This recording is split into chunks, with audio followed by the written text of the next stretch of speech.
Unified welcomes you to the following presentation of the Midwest Esports Conference. Here at the MEC, we partner with schools all over the Midwest to create premier gaming experiences. The most common angles that the operator plays. This is like second to only B long. Fight is likely having a leg shot, but they're too slow. Hariri lands a perfect headshot. Laying in the damage zone to the ball now. Going into Edward, look at Socket. Laying in the middle. Socket? Laying in the damage. Going in revenge for their honey. No way! Socket Wabe! Get the quadra kill! That was So, great. that sounds fun, so I'll give it a chance. And then we ended up playing in high school the next 2 years together. We've been playing ever since. So he kind of taught me the game. We've been playing on a team since then, and then now we're in college, so we can't play together anymore. We do love all the players, even the ones we shit talk. We love you all. We love you all. Body Pluto looking for the plank. Trickster waiting, maybe looking for the steal. Pluto has his engage. The scatter of the weak comes through. Watch Levi though. Levi hasn't been touched just yet, but the damage is coming through. The melt line gets melted. Jinkwall on a killing spree, and all of Ottawa goes down. Why? Those don't go in. It goes off the sidebar. Starting to come out, the flash is popped, the rolling thunder is utilized to perfection, and now it's all on Thiessen, but Thiessen just keeps on going.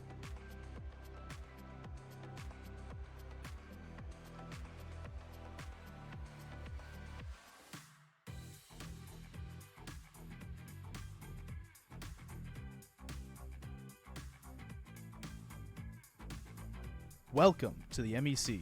Enjoy the show.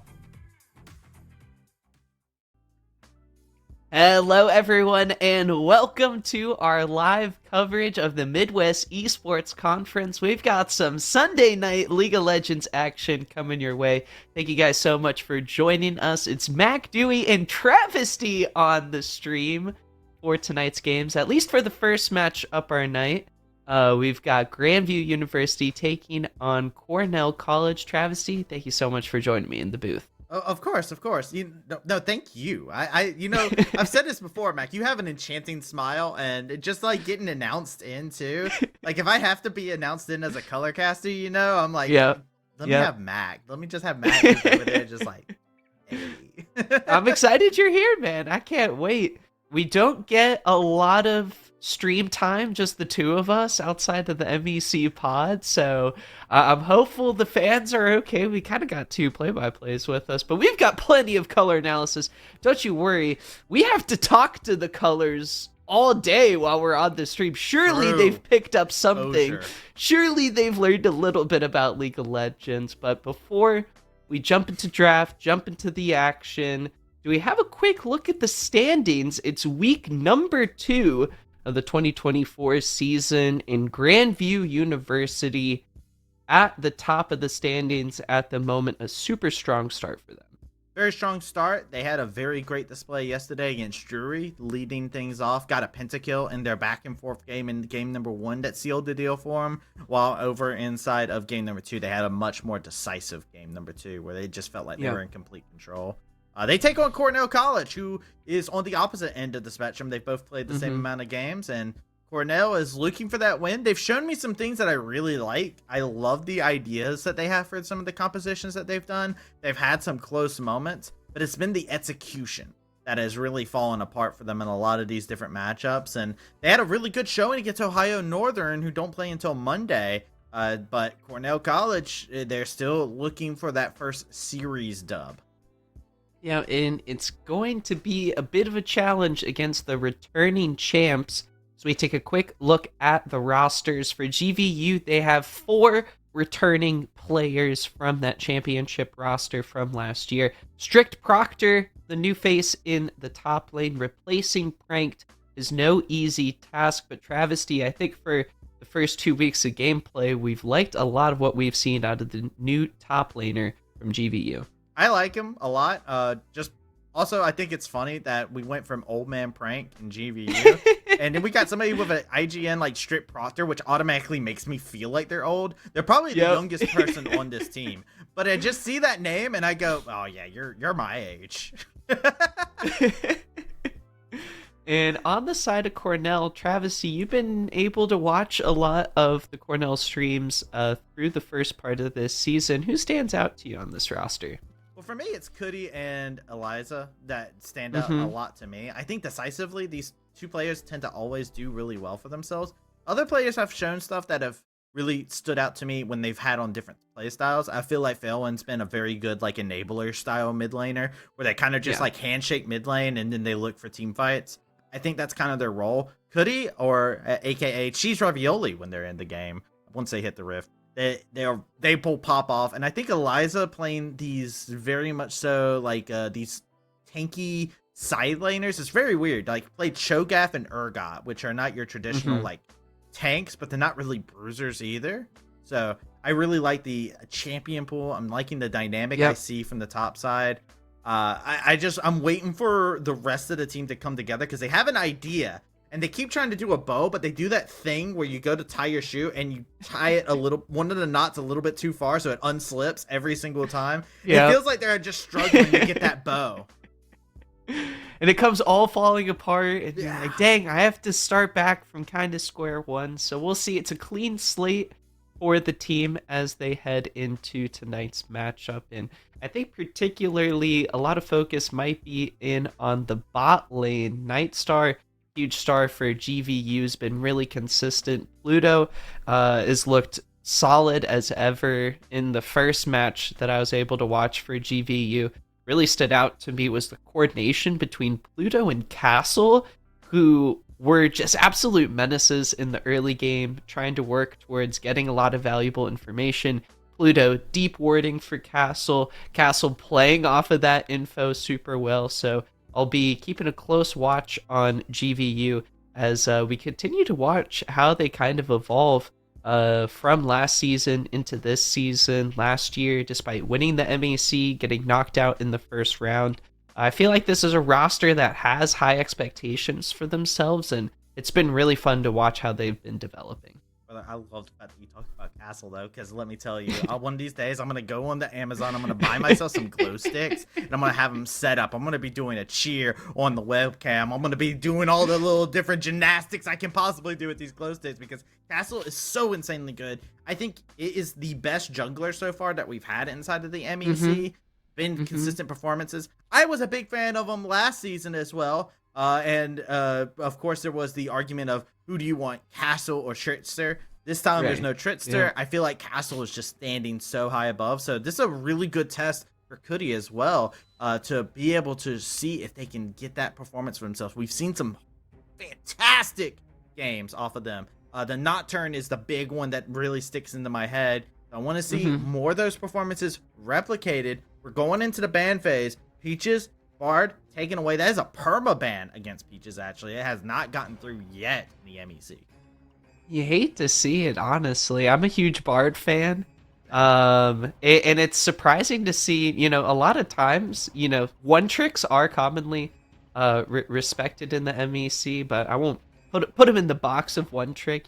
Players of these caliber able to whip out more than just a main champ, but they may have a fave, and I'm always sad when I see some of those some of those special fave You want to see it, champs. right? You Yeah, I wanna want to those see unique- it. Come on. Yeah. It's hard. It's hard Yeah.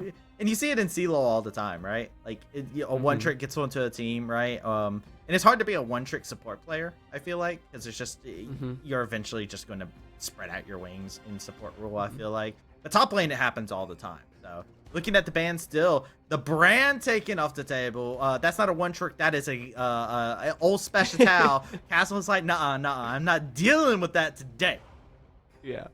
And outside of the Bard for Peaches, I think we were talking a little bit before we hopped on the stream, Travi, but Peaches on the Rel, if I believe correctly, kind of stood out for you in the last series they played with Cornell. Yeah, they were playing the role of initial engage with the rail Mhm. beforehand. So if we do see the rail be a possible pick, it never got flexed. I never felt like it was going to get flexed in the games that we saw, and I don't want it to be since Goody has been such a good, solid carry force for the team. I don't want to see them actually go that route. I want to see Peaches on it. Peaches on initiation, where they're the ones starting the fight, feels very good. And well, that's another reason why they're very good at Bard, I would assume. But the answer back, this is something I love. This was actually an answer Ohio Northern picked yesterday. They took the Maokai and they used it, and it made life hard for Peaches in the bot lane. So if they do decide they want to flex this, Pluto knows how to play that support Maokai. It actually really messes with a lot of the champ pool that we saw Peaches go for, but Yep. turn the lights out. Travesty, it's not enough sunlight at high noon to save GVU from the darkness of Cuddy's Nocturne here. And something that I think kind of simplifies the game and adds a lot of inherent synergy, especially in the mid lane or even the top lane with engagers. I think specifically for the mid lane, we've seen a lot of Galio, a lot of Orianna. Just wombo combo it up, man. It works for a good reason, but GVU Castle, I loved what we saw from his Xin Zhao. I feel like he's one of the junglers here in the MEC that we have to be really cognizant of how he's going to be able to use that early game champion to the fullest extent. But Travesty, I know we see the Azir locked in. You look excited about Jinquil getting his hands on that. I mean, sure, the Jinquil Azir, cool. Jinquil is going to be good on any control mage out there. I have no doubt about that. I am more interested. So Cornell was actually doing they were tracing their last game against Ohio Northern. Game 1, they put Nocturne Misfortune, and then they rounded things off with Rel. So I was like, okay, they might go for the Rel, redo that same idea where it's the darkness, the Rel engage, and then the Misfortune firing over the wall. It worked out really well. The Tom Kench actually coming in as an option is very exciting because you don't see that paired together with anybody except for the Senna a lot of times. Yeah. And I'm also curious if this has flexibility inside of this team, right? Is this actually a call for Eliza, who's been playing some of the more weird tanks up in the top side, not playing traditional tanks like the Ornn or the Scion, but it said, yo, let me get Urgot, yo, let me get all these other champions, let me get the Cho'Gath, right? That just answered my question right there. That's a Terry. My question's been answered. I was right to think it was Eliza on the Tom Kench. This is crazy. Travesties run the numbers. And Cornell College, you were talking about wonky compositions from this school, right? You're like, hey man, going into this one, they've been pulling out some interesting stuff. Notably, I think the Nico for the mid lane is banned. You're talking about Failwin often going for those handshake style mid lane matchups. I think Azir, outside of some aggressive playmaking once the ultimate gets online, feels kind of like a handshaky mid lane matchup, you know, Failwin. Most likely going to be going for one of those control mages. I think Victor still up, could be okay with it, as well as the Nico still available. We see Nightstar get the Tristana for the ADC role, and Travesty, I think you were thinking about this before, the Maokai, a support pick for Pluto. Strict Proctor gets the Azir. Darius is locked in, and now Travesty, I offer we get the compositions as laid out by production. Thank you for laying out the lanes. Sir Thomas Kench in the mid lane, Travesty. Your ears do not deceive you. This is what we're rocking with for game number 1 of this best of 3 series. feel like I just got catfished. I thought I was very much so convinced this Catfished? was. Ah? Yeah, exactly. I said that with reason. But I like, you look over and traditionally Tom Kench goes into the top side of the map. He gets bullied out a lot by a lot of these control mage mid laners. You're a melee mid laner as well. I feel like this is a call to attention. If you're playing if you're playing the Nocturne here and you do not go mid with this Tom Kench and get him alive and start getting him to where he's able to kind of move around the map a little bit, I think Tom Kench suffers really hard in this. Like, Azir is one of those characters that sees a tank in the matchup and is like, oh, bet this is cool. But I don't understand the idea besides I'm gonna W in, especially since Felwyn, the best things I've seen from them have been them playing characters where they can like auto shove waves and then look to roam. This is a departure from what I feel like I've gotten to know from this player, and I'm here for it. We love to see the flexibility, and why not against GVU in game number 1 try and whip out this little strategy. I'm curious how it'll go. I don't think I've ever seen a Tom Kench in the mid lane. We're about to hop onto the Rifto to see how this one shakes out. I'm super excited. It's Grandview University taking on Cornell College Summoners. Welcome on to the Rift for our first match of this best of 3 series.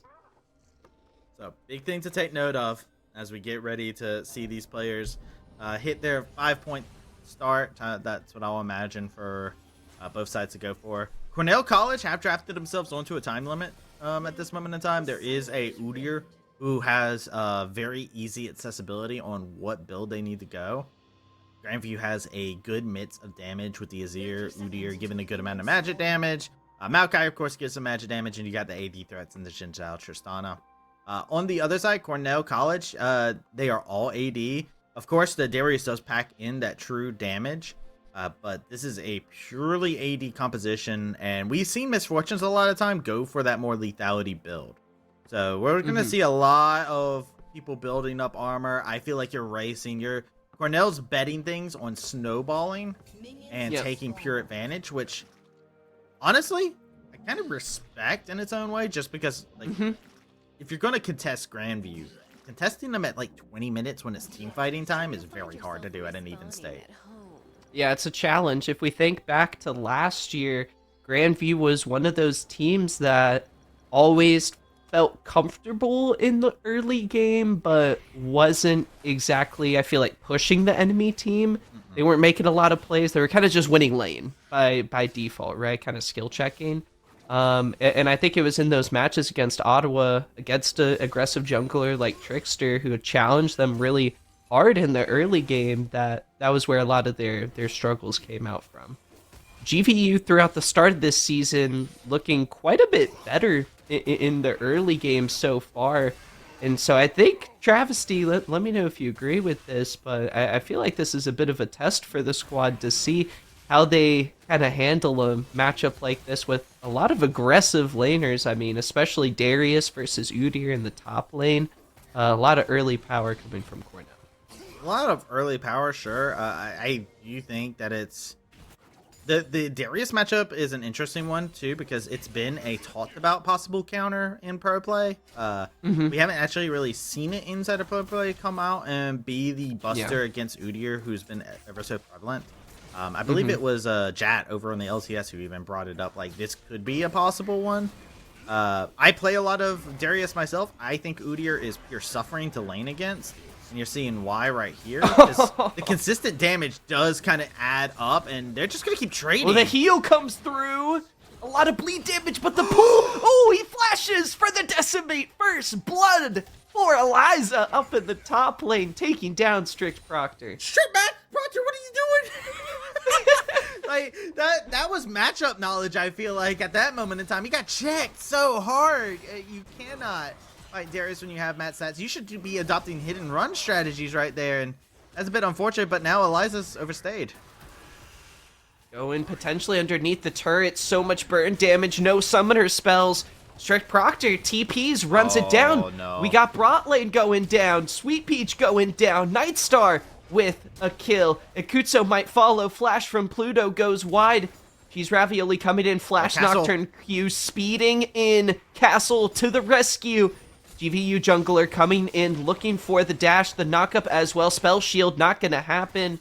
Ikutso going to be able to farm underneath the turret. It's a kill advantage for Nightstar's Tristana, which is huge. I mean, yeah, and it is a 2v2 kill too, and it drives the point home about how the Taric is going to kind of suffer in this matchup. This is a thing that got me very interested. A lot of times when you pick Taric, it's usually like a full AD composition that's like super close range. They did not show any close range. This matchup only gets worse for you as Taric. Does not get any better. You have to walk at them, so the Maokai can actually go untargetable, dodging out on the stun. Has a way to rearrange you, which Taric hates. Has a big like AoE route that they're able to throw out once the ultimates start coming across the table. In worst case scenario, you got Tristana Buster Shot. This is actually a lane that I wouldn't want to play Taric inside of. Bravo the Peaches to say, I'm going to take this. I'm going to call this matchup. But this is a very, very hard matchup, and it's just going to get harder as time goes on, as those rocket jumps continue to turn into Goomba Stomps. Potential grub prioritization from Grandview as the objectives are about to spawn here at the 5-minute mark. Castle is ready and waiting. His early pathing throughout the start of this season has just impressed me so much. He gets one grub and then walks away. Travesty! I was expecting him to keep going. We've got skirmishing going on the top side. Strike Proctor's going in. Cheese Ravioli is going to get spotted there in the Tri-Brush by the Trinket Ward. Interesting shenanigans going up there, Travesty. I was expecting a little bit more here as Cheese Ravioli is actually going to get started up on the objective there on the top side. Yeah, I mean, the theory behind just taking one is the Nocturne has really good dueling potential, and they kind of called the shot for Nocturne being there. Oh, good tag on the Jinkle, but it shouldn't amount to a kill, right? He has the shuffle. Level 6 finally comes through. Poor timing. Poor Failwind gets knocked right into Castle, and that was absurd. Jinquo gets the huge level up. Failwind, I don't think was ready for that one, Travi. No, you're not, and it does kind of come back into what I was talking about. So if Nocturne was just getting on the grubs would have been called, hey, one's missing. You take one grub because you don't want to deal with the Nocturne skirmishing. However, because of this, forcing the flash, good stuff. But because of this happening, you should know that Jin Zhao was around in the area, right? They just recently took that one of those grubs, so a little bit of carelessness as well, as Felwyn probably should have taken that as a sign of, all right, there's a chance that Jin Zhao could be looking to strike at any moment in time. But I get it. Tom Kinch wants to eat. Huge for Castle, getting a kill on the Xin Zhao, going to be super powerful. I think as he continues, to be a bit of an aggressive jungler early on here. Grandview up only less than 1,000 gold. I think overall we've seen some more chaotic games in the MEC early on before. I feel like 4 at this point in the game is actually kind of low for a lot of the skirmishing that these teams like to do early on. Grandview kind of controlling the pace, setting it how they like. Not as we mentioned, we thought, Cornell going to be quite aggressive early on. Jinqual on Azir is going to be looking to scale. Tristana is going to be kind of permanently pushing. Things are looking quite good for Grandview, but Cornell, I wonder, Travesty, they've got to, I think, start looking for some plays here out on the map. And it's about that time where Cheese Ravioli has hit level 6. Yep, just hit it. Was actually behind on the pacing from the Jin Zhao, so is a little bit behind on the track. You can see they're trying to shadow up the top side because they realize that Strip Proctor is the person that they're going to want to go for. But look at this rotation by Pluto. What? Another push. Failwind just keeps getting divided by Jinqual's Azir. Gonna try to run through the turret, execute. Does not quite get over the wall. Did use Flash Travi. And this is unfortunately a one-way trip for the Frog. Pluto trying to help out his mid laner here a little bit. Get some kills. Failwind almost turning that one around. I got a little nervous for it a second. But again, time and again, Jinqual getting kills with the Emperor's Divide. Yeah, it's It's the dynamic of what this matchup is. Tom Kinch goes in. All right, cool. Tom Kinch has been using their dive basically off CD. Yep. Which I think you have to do. You have to be aggressive. You have to get in the melee. You can't let the soldiers bully you around.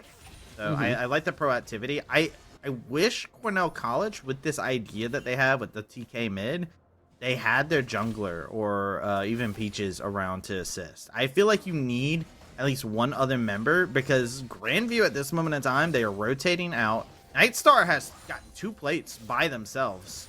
Like, you're looking at this gold lead, you're talking about it. It's about 1,000, right? It's getting close around to that moment. Grandview is doing a really good job just constantly checking them, getting gold where they need to.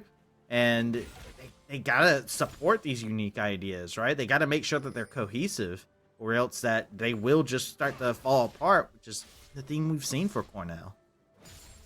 Cambodia or Eliza does have a big lead on this Darius pick so far.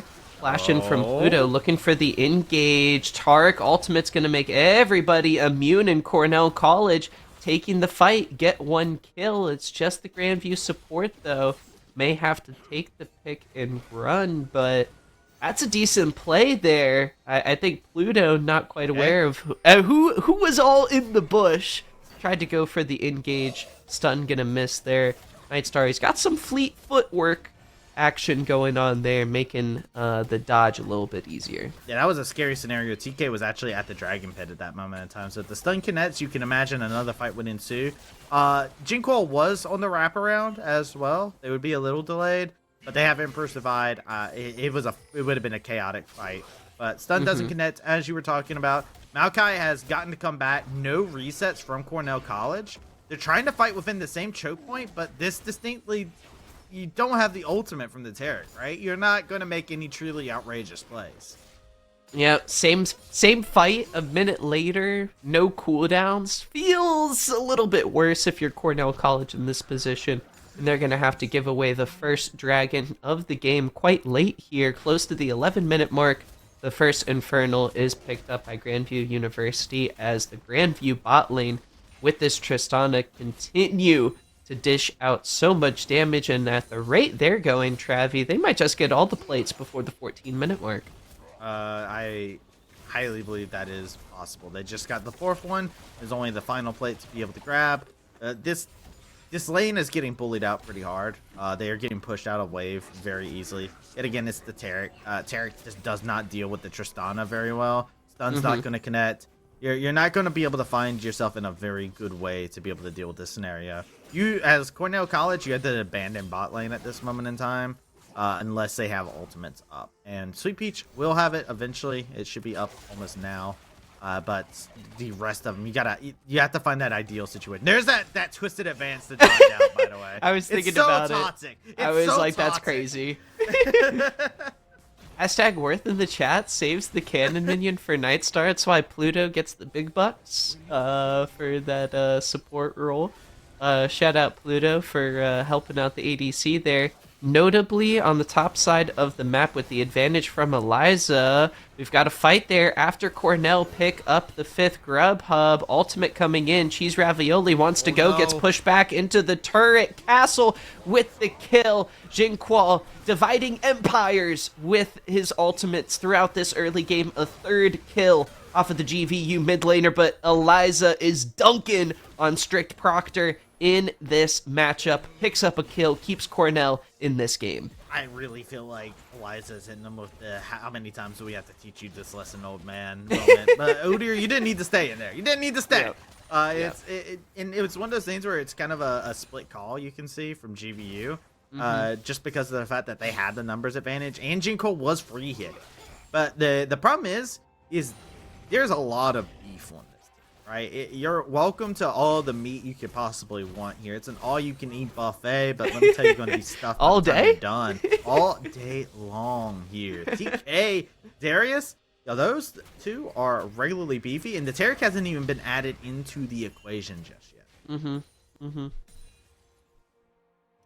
Now, as we kind of work towards our mid-game fun, I'll say, Travesty, Cornell College is actually even in this game against GVU, which, you know, we don't have Vegas odds, but if you were to tell me that this is where Cornell was at this point in the game against GVU, I'd be thinking they aren't doing half bad here. Cambodia, a huge factor in the top lane. Same level as Strict Proctor, but this is exactly where they had hoped this Darius would be. This was the hope for the pick.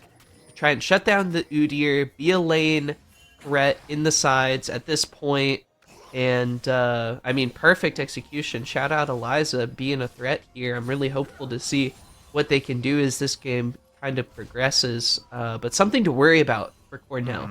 Nightstar got that first turret gold. We're going to see a huge back. Berserker Greaves caught Field's Warhammer. He is racing towards that second item on the Tristana. And it's just only going to get worse as this game goes on. You have to keep in mind the type of composition that is available here for Cornell, right? They are kind of on that ticking timer. Yet again, Felwyn just constantly going in for that dive. I really respect the fact that they haven't let go of that aggression. It would be very easy to turn around and be like, all right, this isn't working, and just stop doing it. But Felwyn is constantly looking for those aggressive plays, and I feel like Jinquil has felt a little bit of that pressure. They're down in terms of CS, which actually surprises me. Also, Felwyn actually got plates as well, and that's where a lot of this gold stays even, as because of the plates that were grabbed top and middle, despite the fact that full tower was grabbed.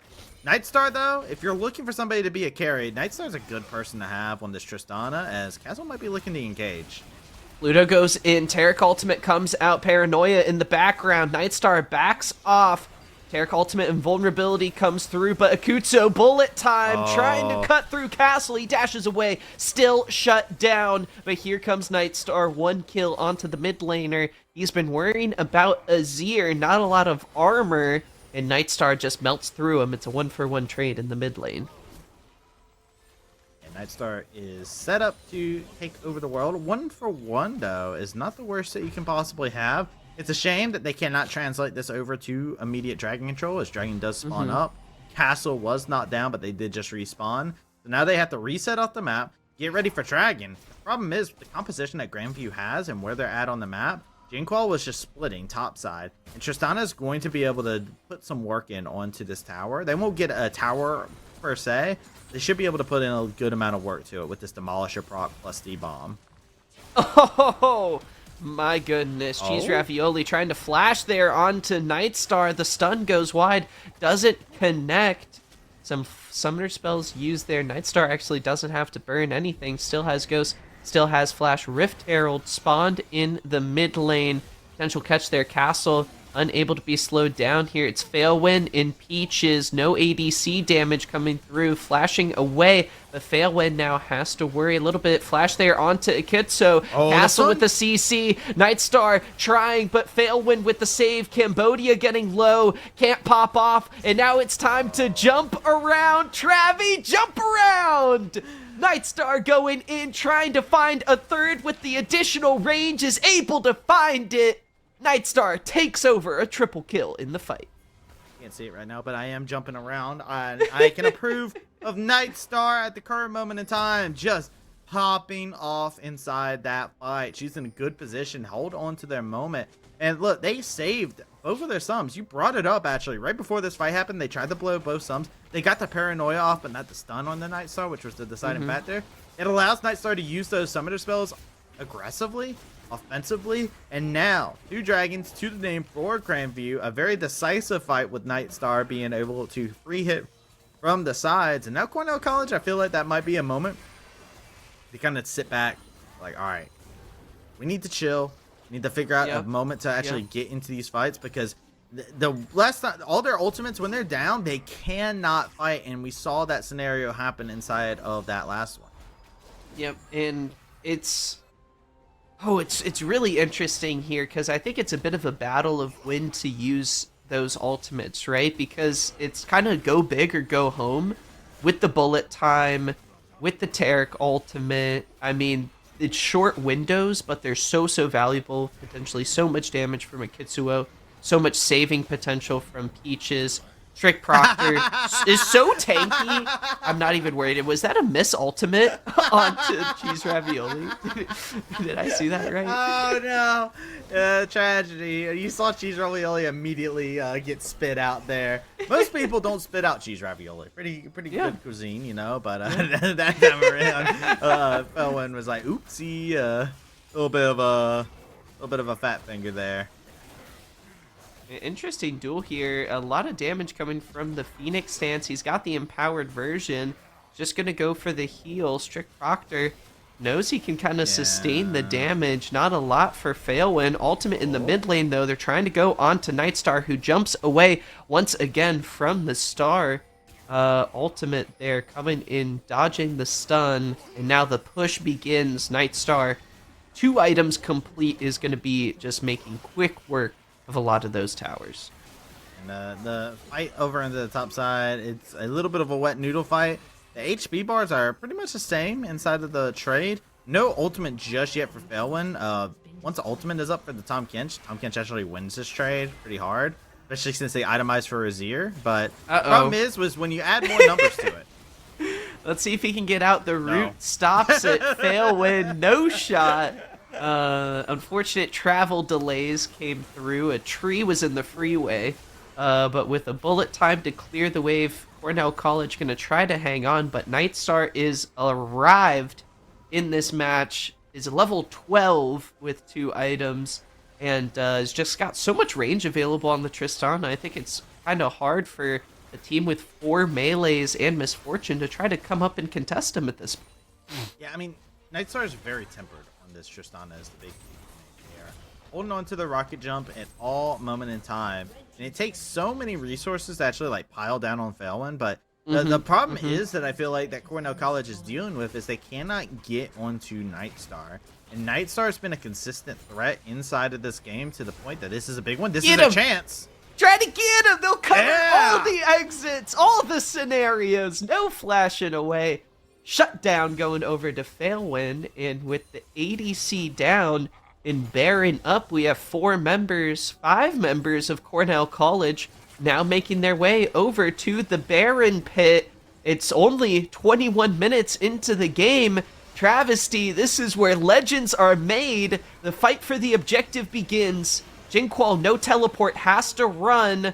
The rest of the team for Cornell gonna try and buy time. The early Taric ultimate before a lot of the engage comes through is burned. Kitsuo trying to damage deal out of this. Castle going into the back line. They found their target. The jungler for GVU gonna be focused, but so much damage coming through. Jinqual has arrived. The GVU mid laner trying to pull it off. Shoves Cornell into the Baron pit, and they defend the objective. Not on the watch of the Vikings. GVU march in. It's a triple kill. Jinqual arrives just in the nick of time to take over the fight and steal the objective. Really good call outs from Grandview. That is just great communication all around inside of that team fight. You could see they saw the Taric go down too early and they just disengage. They wait until it's over, re-engage directly afterwards. Just absolute textbook play on how to play around a Taric, which is something that you don't have to play against too terribly often.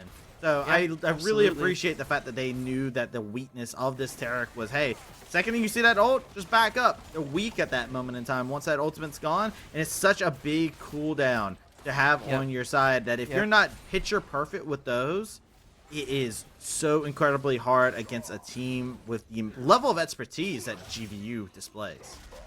And now we see just what a team of this caliber can kind of do with a small advantage. Nightstar trying to bounce around, knocks Cheese Ravioli back. Castle trying to go in, not a lot of support. Strict Proctor trying to join the fight, but with so much health, so much tankiness, they have a lot of protection for Nightstar, and they don't have to worry too much, Travesty, as the Baron onslaught continues. Jinqual on the top side of the map, able to get the inner turret.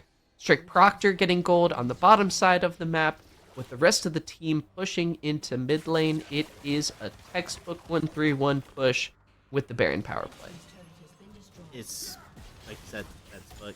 You can read articles about it just about anywhere, really and truly. And I yet again, this composition from GVU that was drafted here is so you're going against a very unique draft where you've got the two meaty mid laners. It's like a Shopify Rebellion game, right? Where it's like you're gonna have Insanity pull out some weird beefy mid laner, and everybody's just gonna be like, oh, what is he cooking? Why is he cooking? Yep. And Cornell's done a good job from like the early to mid to like be very feisty, but this composition from Grandview, they exploit a lot of the weaknesses with this Tristana, with this Azir, and you can see they're trying to do a desperate defense here of the tower, just trying to push them away, but they cannot stop Nightstar for very long.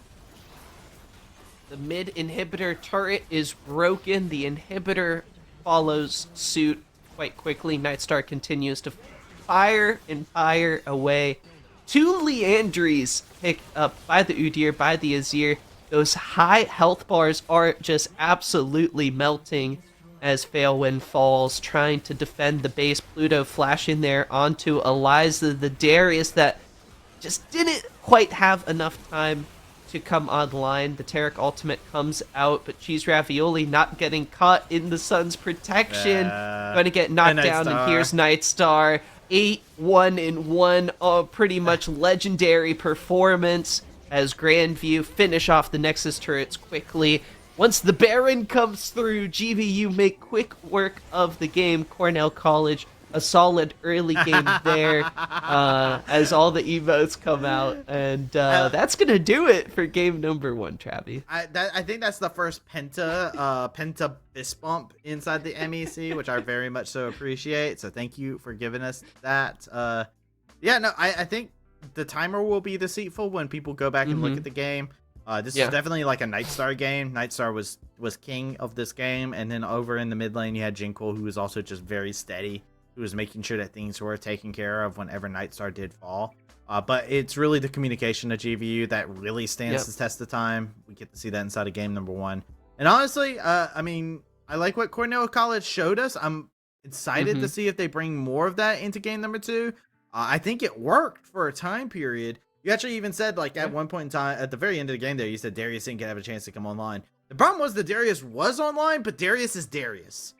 Darius doesn't have easy entry into fights unless you're running at him, and by that point in time, the demolition crew is already through. Darius in that composition really wanted the side lane, and when do you get a chance to do that when the fights are constantly going like that? Yeah. Grandview walking away with this one. Before we hop into a quick break, Travi, I wonder, you know about a little something special. As you know, we do a lot of esports stuff here for the MEC stuff. On occasion. And in my mind, esports are more than just a place to compete. It's a social experience. You know, we met at Raleigh for spring finals, LCS. We took a picture. You get it happened for real. We have evidence. We have evidence. You get to meet friends and rivals, bond and grow with your peers, and really create memories that define someone's esports experience. It can capture the passion of esports in its truest sense. Gamers and their experiences are just one aspect that's covered in Unified's newest offering, Mastering the Arena People Power Esports, which you can read using the comment in Twitch chat. Command !People Power in the chat. So thank you guys so much for tuning in. We will be back in just a bit, getting geared up and ready to go for game number 2 as we continue on our coverage of the MEC 2024 CLOL season. Don't click out of that browser quite just yet. We'll be back with some more League of Legends action.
Hi there, everybody. We are here at the MEC Fall Championship, and we are live with Ataraxi from Miami University of Ohio.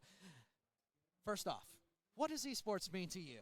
Esports means to me, I see it as every other sport. You have to put as much time, you have to develop the same muscle memory, you have to have the same chemistry.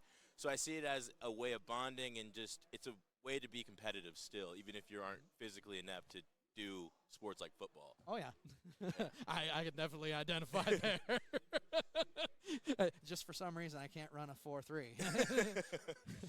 Of course, with esports, it's always a constant process of learning. Is there anything over the course of the season, the last 3 months in the MEC, that you've learned maybe about yourself or maybe in game?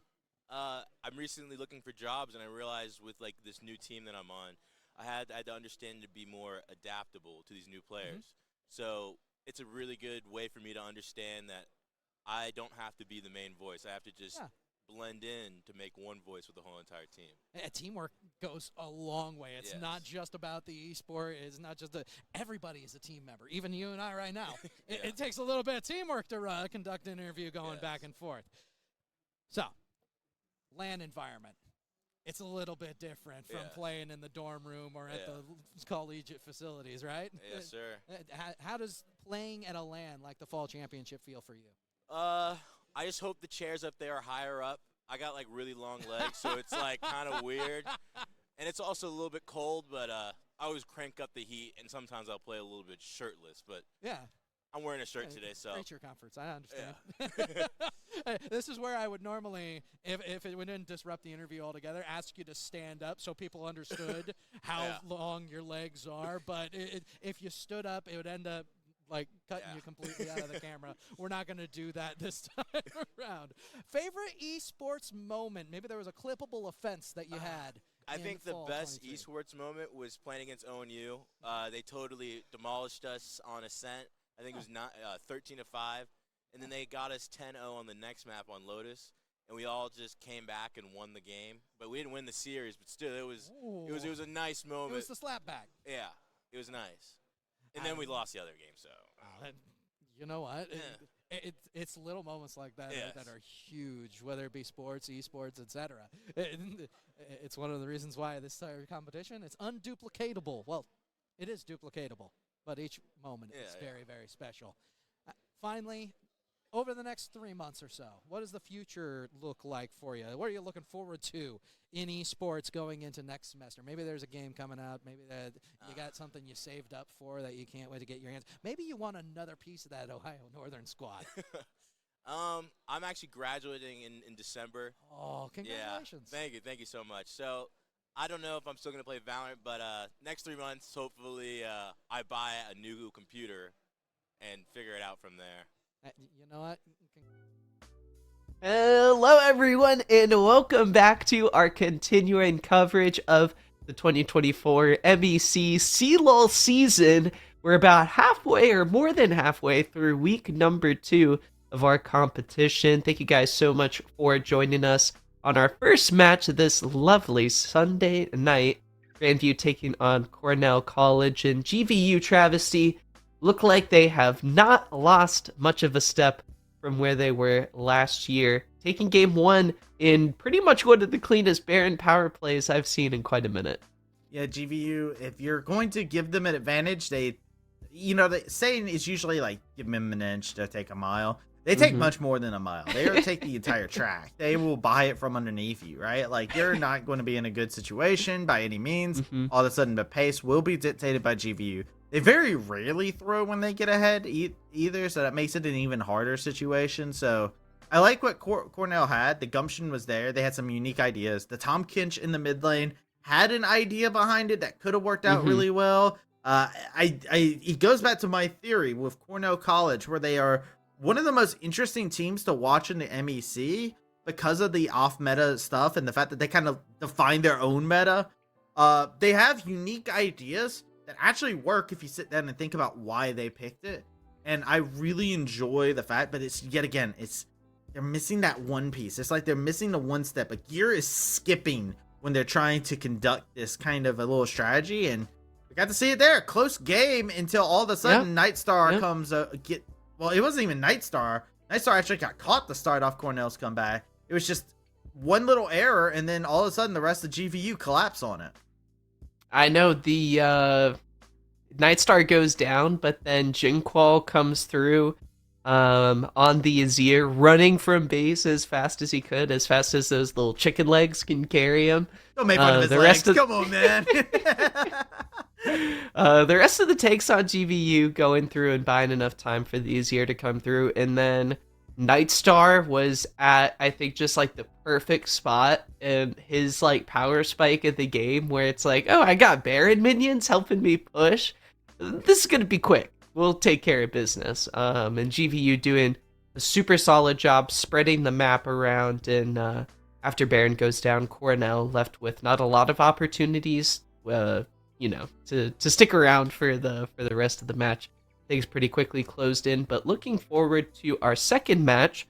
One of my favorite things, we're doing a best of 3. We got more League of Legends coming your way, and some adaptations may be needed for Cornell, but as you mentioned, a lot of interesting thoughts. Cambodia or Eliza working out in the top lane with their counter pick. The Darius looked super solid, and Strict Proctor was honestly under a little bit of a duress. I know the top lane Udyr, you're not expecting that to get super far ahead early on, but it is a little bit of a worrisome sight seeing the Darius ahead, potentially feeling strong in the side lanes. So I think there's some things that Cornell College can look to build on here as the series progresses. Yeah, Eliza is really good in side lane. I'm going to be... They tend to go back in and be a team player. I would love to see Eliza take a note out of just... So what I'm noticing so far from Eliza, and this is a reason why I actually really like this player, and this is definitely not favoritism, but they play all the same champions I like to play top lane. I just need to see like a Yorick Nets, and I'm like, all right, this is exactly my champion pool. But like, I legitimately, there was a point in time where when I used to play competitive League, I got forced into top lane by my friends, and I hated every moment of it. But you know what I did? I played Darius. I played Shogath. I played these different characters where I could kind of just side lane. Urgot was a big one for me. I kind of just did my own thing for a bit of time. Yeah. And I feel like if we got into a situation where we get to see Eliza just kind of do their own thing, I actually think Eliza's actually one of the most terrifying top laners. I would actually put them up there with like Quick Slice in that regard, because I think Quick Slice is also another one of those like insanely good top laners that is brand new into the MEC, but they're so insanely good, and I love watching them play. I do think that Eliza is insanely good, and if they play around that a little bit more, especially since Cheese Ravioli had their paranoias were good, they had a very quiet early game, and Castle did a lot of like methodical ways to make sure that the Nocturne was slowed down, his pace was slow, Jinzao was ahead of him in the level curve, even taking that early grub just to make sure that Nocturne wouldn't be able to get 5 grubs if they ever got into a situation like that, which is a particular nasty thing that junglers will do. They'll literally just go over there and be like, I'm going to take 1. You better hope you get all of them next time, because, that's the big power spike for grubs. So I personally, I like the ideas. I like what's going on. I think Faywin had a good idea with the Tom Kench. I think they played well. It's just, like I said, it comes back down to, I wanted to see jungle attention mid lane. I wanted to see the jungle support the Tom Kench, and I wanted to see the jungle support the bot lane, because that Taric by itself sucks. You do not want to play Taric into Maokai Tristana. It sucks. Take it from me. I like playing support. I like playing Taric. You don't want to play against either one of those two. You're looking at the math. There's some ways to dodge out of the stuns. There's ways to mess up ways. Whacking the hammer. He just wants to play whack-a-mole. And they're killing the whack-a-mole vibe. It's not ideal. So for Cornell College, they'll be looking at, I think, just a little bit of WD-40 in a few of the hinges. There's a lot of potential there, and I'm certainly excited to see what comes out here in game number 2. GVU, it felt like this was almost their comfort zone. Like, this is kind of their comfort draft. Nightstar on something where into that composition, we said it in the game, they're trying everything to get onto Nightstar, and he's just jumping, rocket jump here, oh, I got another one, there's Buster Shot to get away from you. So I wonder, with that sort of style composition for Cornell, a lot of engage tools, but also with Darius in the top lane, there's not an ideal amount of lockdown. So will they kind of find that sweet spot, as you said, getting Eliza, a champion, to do some work in the side lanes, and then if they're going to go that route, managing the game in a little bit of different way, because you have to mix things up. So I think it will be fun to see if we also get more weirdness from Failwind in the mid lane, the Tom Kench, the Nico coming out. What else do they have up their sleeve? I think it will be really interesting. It's interesting. I think Failwind, I'm thinking back to the champion pool. They've played Karma, I believe. I think I'm remembering Karma, Ahoy. Now they have Tom Kench. They've played some standard, but mostly abnormal picks. Like, not the stereotypical, like, these are the strong characters at this current moment in time. I don't think we've seen them play Corki or Azir. I don't blame them. Sometimes you want to stay away from those picks. But you did see the bans come out, of course, towards that Corki, making sure that's in there. So with the side selection swapping over, I do think Cornell, this opens them up. They might actually, now they don't have to ban Karma, GVU does. So that could put a little bit of a wrench in the plans and maybe give something OP to Cornell to start things off. We'll see as we go into draft for game number 2.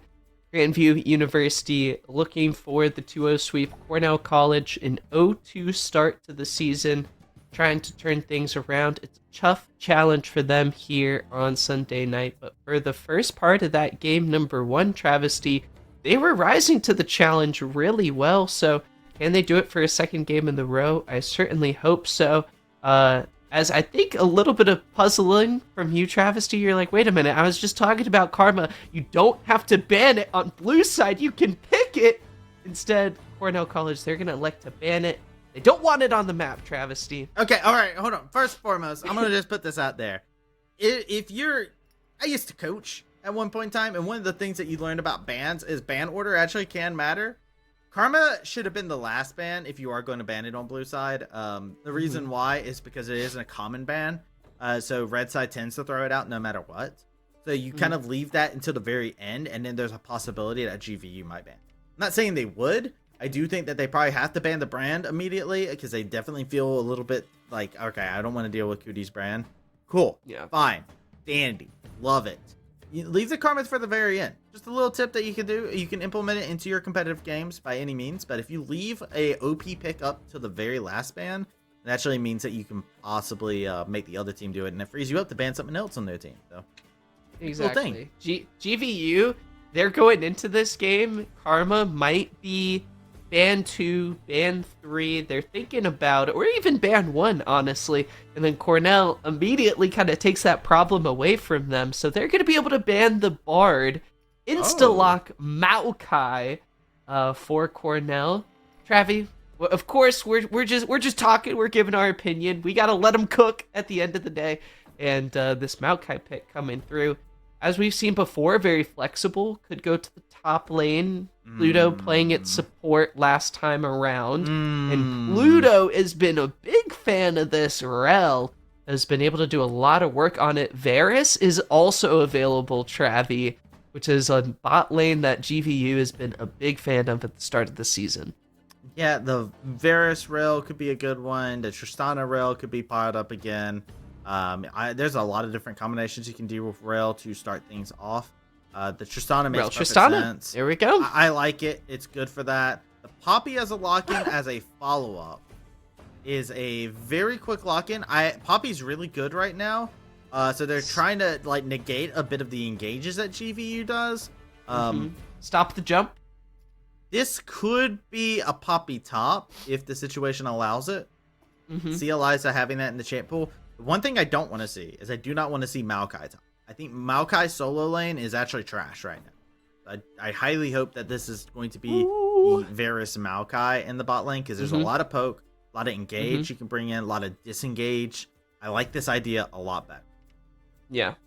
And, kind of considering Rel, melee support, Maokai, those saplings, so many bushes in the bot lane, so much bush interaction, you're going to be dishing out a bunch of damage. So Cornell taking slightly similar Varus Misfortune, excuse me. Have been going quite a lot of lethality, but Varus, a lot more range, a lot more poke, and a potential pick for a lot of synergy with the Maokai. You can kind of double root, point click, twisted advance gets on first, chain of corruption after, bada bing, bada boom. Bot lane support, taking down some kills, but as GVU get cooking in the second phase of bans. Travi, you were thinking about a potentially Poppy top. GVU might disagree. They ban away Darius. Cornell take away Strict Proctor's Udyr from the top lane. Hui gonna be taken away from Failwin. Cornell College with the last ban of game number 2. This is interesting. So, Failwin hasn't shown me anything that's like an assassin.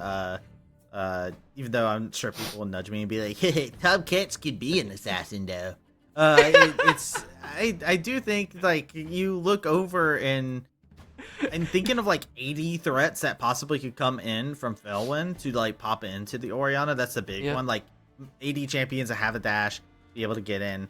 I don't see Failwin as being like the Yone player or something like that to be able to just like go in there and mix up Orianna pretty hard. So I think it's going to be a handshake lane.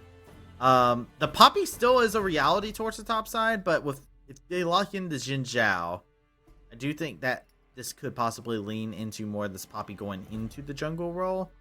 I would like to see, if you do go somebody AD, you gotta slam somebody AP top, and I'm hoping Eliza has like a Gwen practiced in their pocket. Or even a Lilia top, even. Or Lilia jungle, Poppy top, maybe. We'll see. I know you want that AP threat. Orianna, a really safe mid laner. Jinqual, I feel like our classic. Talking about AP champs, we should have known the Cho'Gath. Come on, that's been a classic for Eliza. Worried about AP, got the Cho'Gath in the back pocket. But I was gonna say, for us here in the MEC, I don't know if there's a better player to watch on Orianna than Jinqual. We have a lot of good mid laners. That might be a bit of a take, but watching Jinqual cook on control mages is really just something special. So fun game. Failwin gonna match him in the control mage matchup, going to Leah. Yeah, this makes a lot of sense. This was actually the pick I was thinking of when I immediately said like you're gonna match in mid lane. It was just Talia that came to my mind because it does make sense for what Failwin's gonna want to do, since I don't see them having that champion that could abuse the matchup.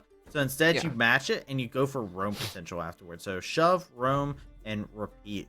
The fact is, though, Strip Proctor, because you're picking the Cho'Gath, Strip Proctor does get to turn around and say, I get to play a tank. I get to be a steady tank. I'll play Ornn. We have a very split draft. Look at this draft from GVU here inside of it. All these characters are characters that you see that are just completely synonymous with what you're going to want to pick in an ordinary game of Summoner's Rift. You've got engage, you've got early priority, you've got scaling, you've got mid-game support superiority, you've got objective control, you've got a little bit of everything that you could possibly want for GVU, and it's a very stable composition with multiple win conditions.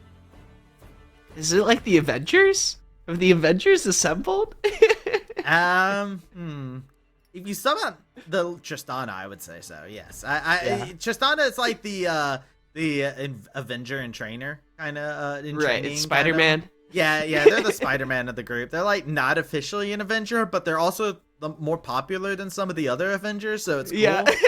It's fine. So it's I'm here for that narrative. And on the other side, Cornell College, they got an interesting thing for them. The Poppy should have actually a good time ganking in a lot of these different lanes. Some good early ganks actually come around. The wrap around in the mid lane with the shove is actually really good. Cho'Gath into Ornn is weird. Because Cho'Gath into Ornn will be, I mean, it's a meat battle. In my mind, it's actually a little bit more interesting than the other tank matchups because Cho'Gath has the feast implication. You can't duel him too long and take too Also much sustain. damage. Also, yeah, exactly. A lot of in just natural like killing waves. He's going to be one of those tanks that actually can stick around in the lane. Through trading a lot and maybe find benefits there. But Strict Proctor, really easy gank setup. Cho'Gath may have to just like flash with the Call of the Horn God plus castle ganking. So the match is just teeming with potential. I think for Cornell College, it will be interesting to shift away from a team that is a lot of top jungle focus. What are they going to do? We see Poppy support come in. The match may have lied to us, but we're hopping into game number 2. Summoners, welcome onto the Rift for our continuing coverage of Cornell College taking on Grandview University. Grandview up 1-0, looking to take home the series in this next match. We'll have to see if they can make it work. It is Maokai in the jungle. Poppy is making her way down to the support role. I need an explanation by production. Immediate apology for not swapping over the people to where they're going to be at. Shame. Ringing my shame bell right now. I'm looking at you. I know what you did. But, all right, so we kind of switch around things a little bit more so. So we actually saw Maokai as an answer into Cornell College in the support role yesterday, and I was thinking that maybe that might be a swap up for Suite. Poppy support's weird. Poppy support has not seen playtime in a good bit of time. You do negate like the rail from being able to jump in as long as you continue to have your W up. Your gank assist, of course, is not as great. You can still pin people up to a wall if they don't respect you. You do actually a good amount of base damage, so it works out very well. Your Keeper's Verdict is actually really good as an ability for an ultimate. But I do think you let go of some of your laning advantage because Pluto can just walk up to you and stun you, which is a problem in of itself. Yeah. Something interesting, though, Travi, on that thought is, does Cheese Ravioli have more early ganking potential with the Maokai? I mean, the Twisted Advance is super nice as a ganking tool and potentially with Flash. We were talking about there's a lot of setup for Cornell College's solo laners, Cambodia and Failwind with some easy CCs that can combo off of the Twisted Advance. So we'll see how this decision shakes up. Cornell College, with drafting so much flexibility, they have to then make the decision, Travi. Where do you put all these puzzle pieces out on the map? So we'll have to see, based on their execution, if this one ends up working out. Yeah, it's a wild one. Just because also, like for me personally, Maokai was one of my most played characters previous season. So I actually, like, Maokai was like my go-to. I thought he was actually very fun to play. Just more so because I like playing characters that make other people upset. And that's my champion pool. Like, I play Fizz and stuff like that as well. It's just like all characters that make others mad. Even like Malzahar, I play it for the pure focus of making somebody else not have fun. And that's my champ pool, and it's what I am, and I accept myself. Maokai, what he does that makes people not have fun is throw saplings into the worst possible areas and just absolutely be a menace with them. And we've been seeing a lot of like the full tank Maokai be a thing inside this season. We've seen less of like the like little splash of AP with the burn into the full tank this season. So I do keep a question on what build path we will see from Cheese Ravioli, because I actually don't mind going the more AP variant inside of this. As we do see the early gank. Jinqual getting very low on the Orianna. Cheese Ravioli flashes at the sight of Castle. Knows this Maokai early on, Travi. Not very tanky. Cannot take on the Xin Zhao early on. But it looks like the junglers will do a little bit of a handshake of the Scuttles as they head for opposite directions on the map. Castle finishes his first. He tries to get Raptors. It looks like that is actually up. Castle going to be getting some early counter jungling in as Pluto gets a stun there onto so just being a bit of a nuisance on the horse. Yeah, and immediately the response from Nightstar is to say, all right, I jump forward. I press W.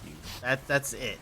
It is what Nightstar Gaming is all about, and Pluto And, they force out a lot of the abilities from Sweet Peach, and all of a sudden Nightstar is just free to kind of do what they want. And that was my big worry.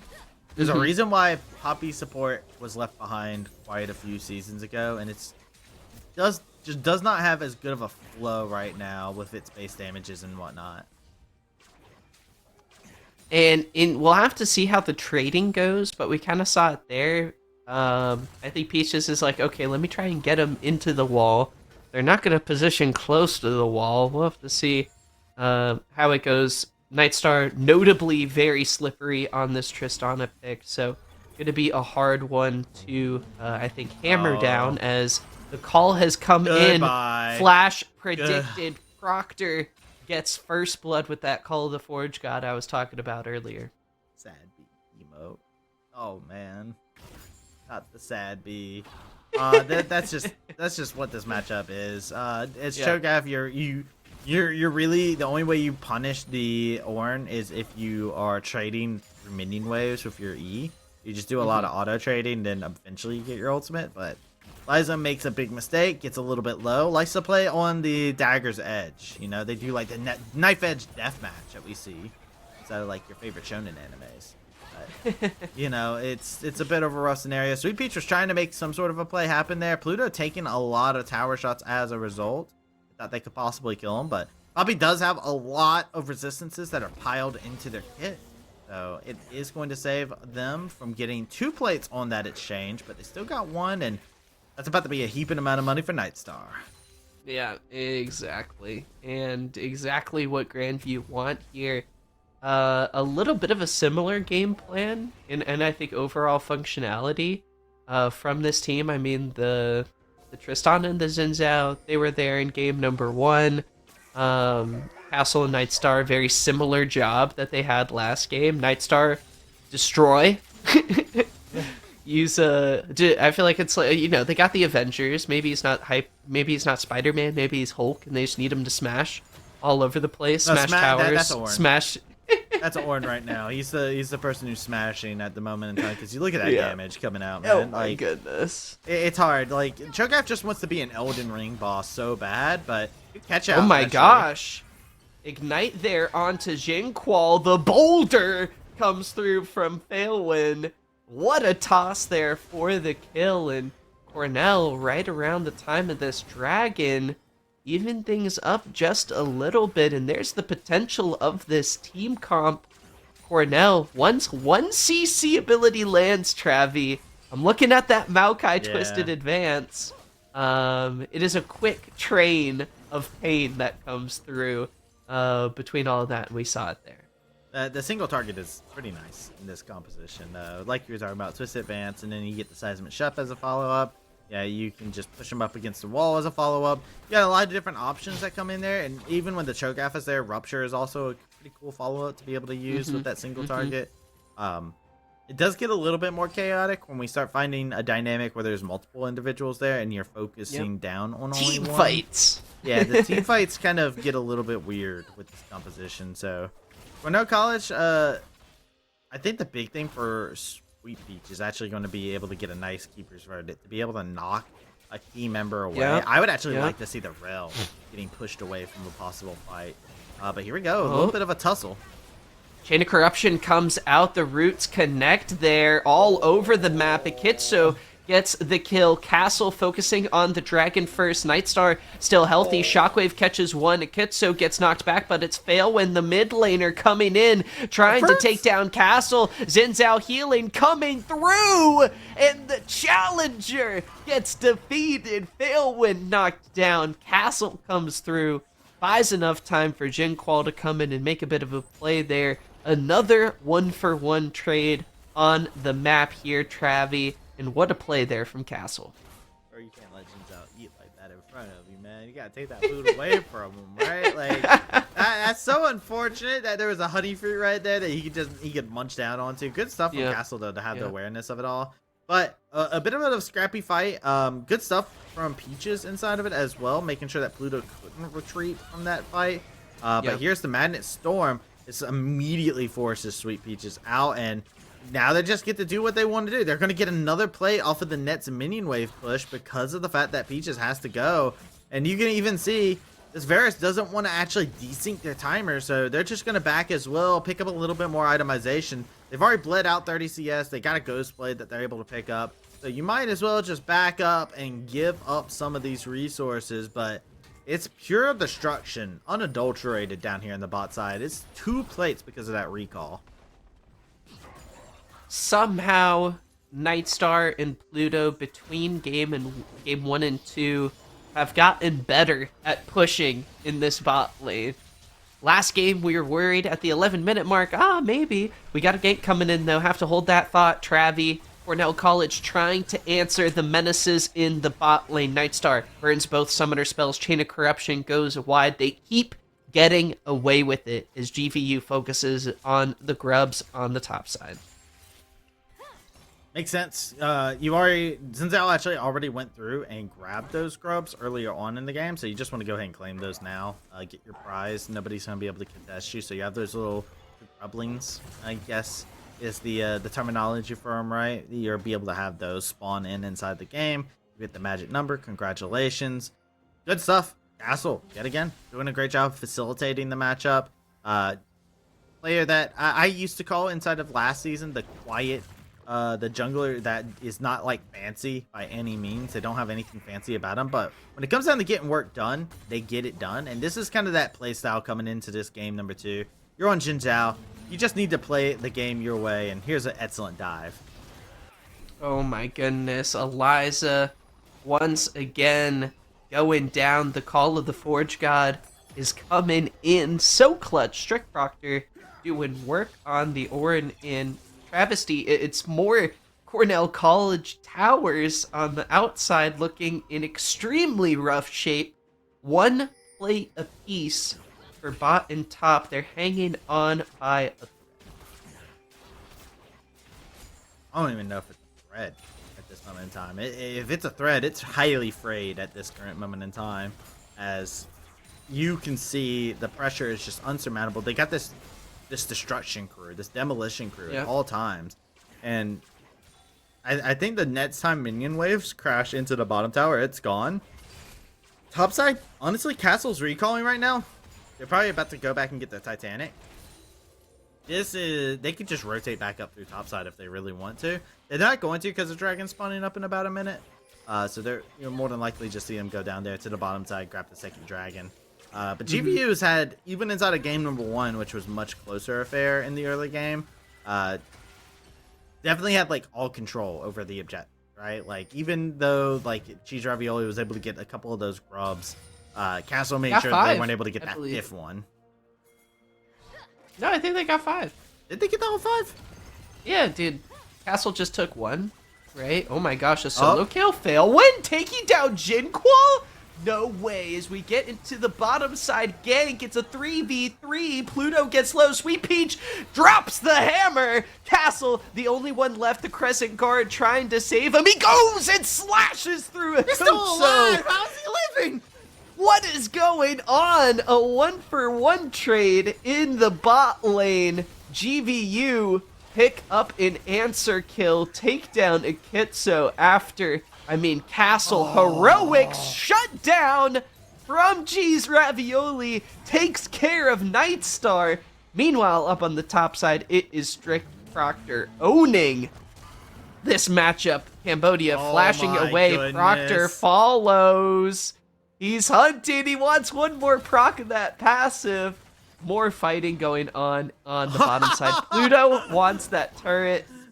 Strict Proctor, finally, the Flame Breath finishes off the monster. So a lot of things happened there. We got to see a solo kill by Failwind, who was able to pop off inside the mid lane. Great, of course, to be able to see this from this young player. But then in the bot side, a fantastic ultimate by the Poppy, getting rid of Rail and a Nightstar as well. It's like such a big deal inside that fight.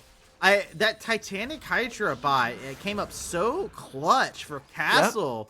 To be able to find one in a 1v3 scenario, it's actually ridiculous. And then topside, got a ring around the rosy. The mountain of meat falls victim to the bellowing breath of Strict Proctor, and that's kind of what we're expecting inside the top lane. It's Strict Proctor's having a much better show of things, and Nightstar Oh, the pick!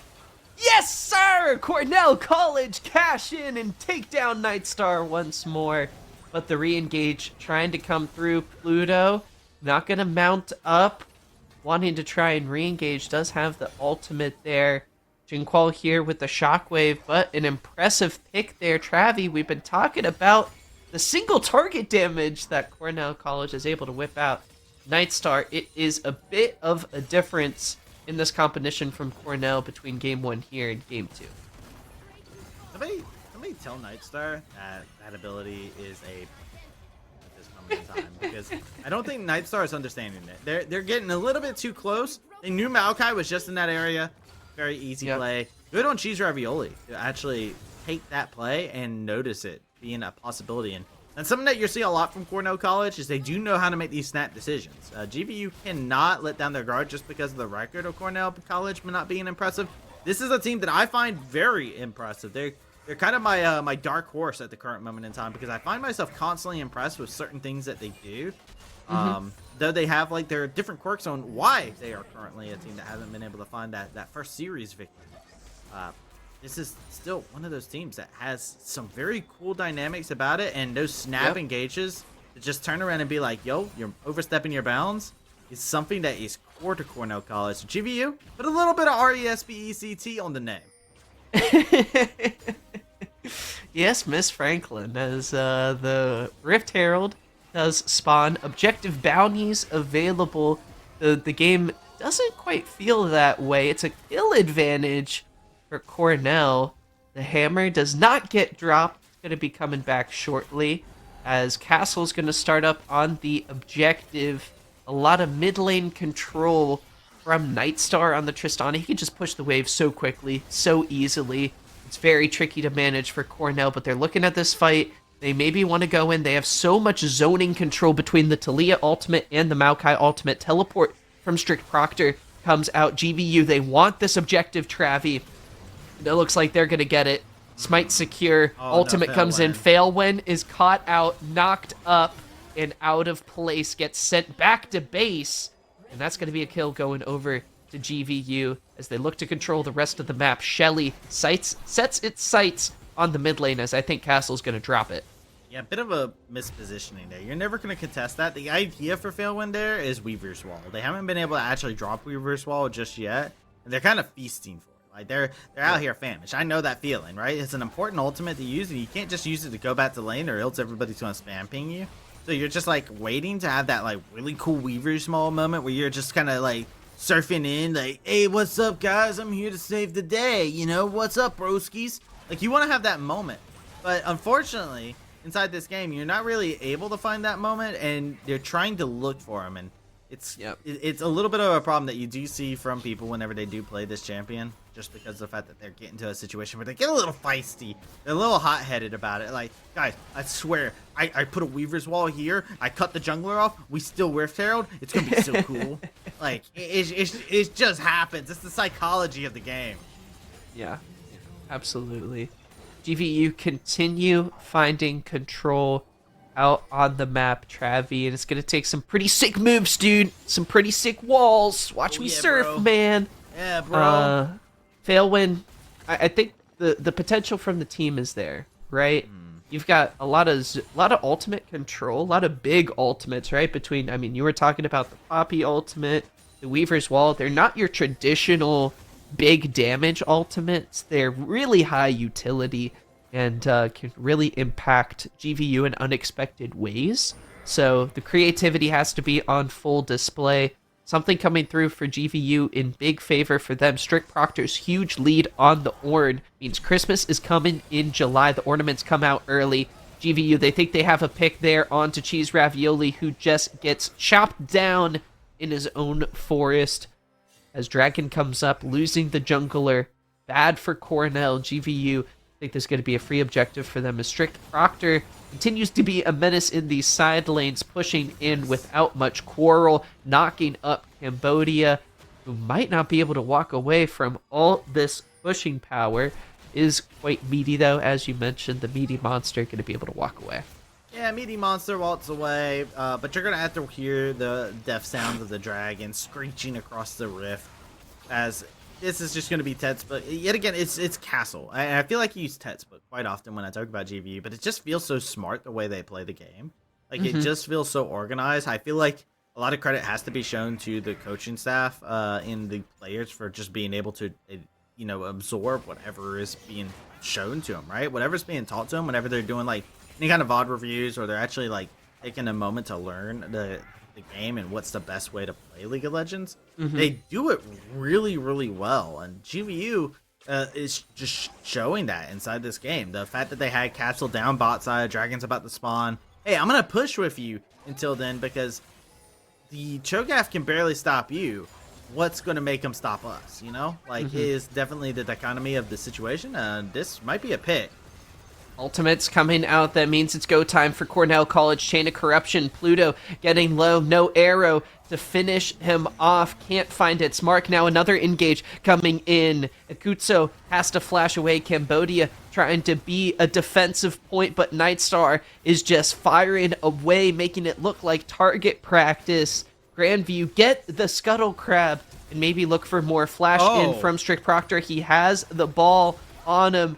Jinqual looking for the ultimate opportunity, but it can't come out just yet. Cornell able to back off and survive to fight potentially another day, but here comes Rift Herald. The new map cutting off Jinqual. He gets caught. Cornell have their opportunity. They've already used quite a number of ultimates, though. So much damage coming out of Failwind. A huge play there as Castle takes down his jungle rival. Cheese Ravioli overcooked, sent back to base. GVU, they feel so good at this point in the game. They're going to try and keep on pushing, but here comes the damage dealers. They're still alive, Travi. Akutsu and Failwind, great positioning throughout that fight. Don't get caught out. And look, the skirmishing just keeps on going. The fighting just don't stop here in the MEC. Cambodia trying to survive, but gets burned down by Pluto's Ignite. It's once again a 1-for-1 trade. Nightstar has returned to the fight as Pluto lands the CC. Akutsu gets a double, but goes down. Jinqual teleports back into the fight. Failwind flashes away from the shockwave. All of that fighting ultimately leads to GVU coming out on top. It's Christmas time for Nightstar as he gets an empowered Kraken Slayer, and they are starting Baron. What was that fight? It was so chaotic from start to beginning, and it all started with a pick onto Peach. They're actually going to try and fight him off of the Baron. It's only at a half HP. There's no jungler here, so you have to peel off. And Cheese Ravioli disrupting everything here. Failwind is going to be able to throw this away. Grandview actually need to disengage this fight as the Call of the Forge guy is just going to go wide. We've got, once again, bodies returning to the front lines as pretty much as one fight looks like it's ending, reinforcements come through. It's an ultimate from Failwind to try and stop Jinqual.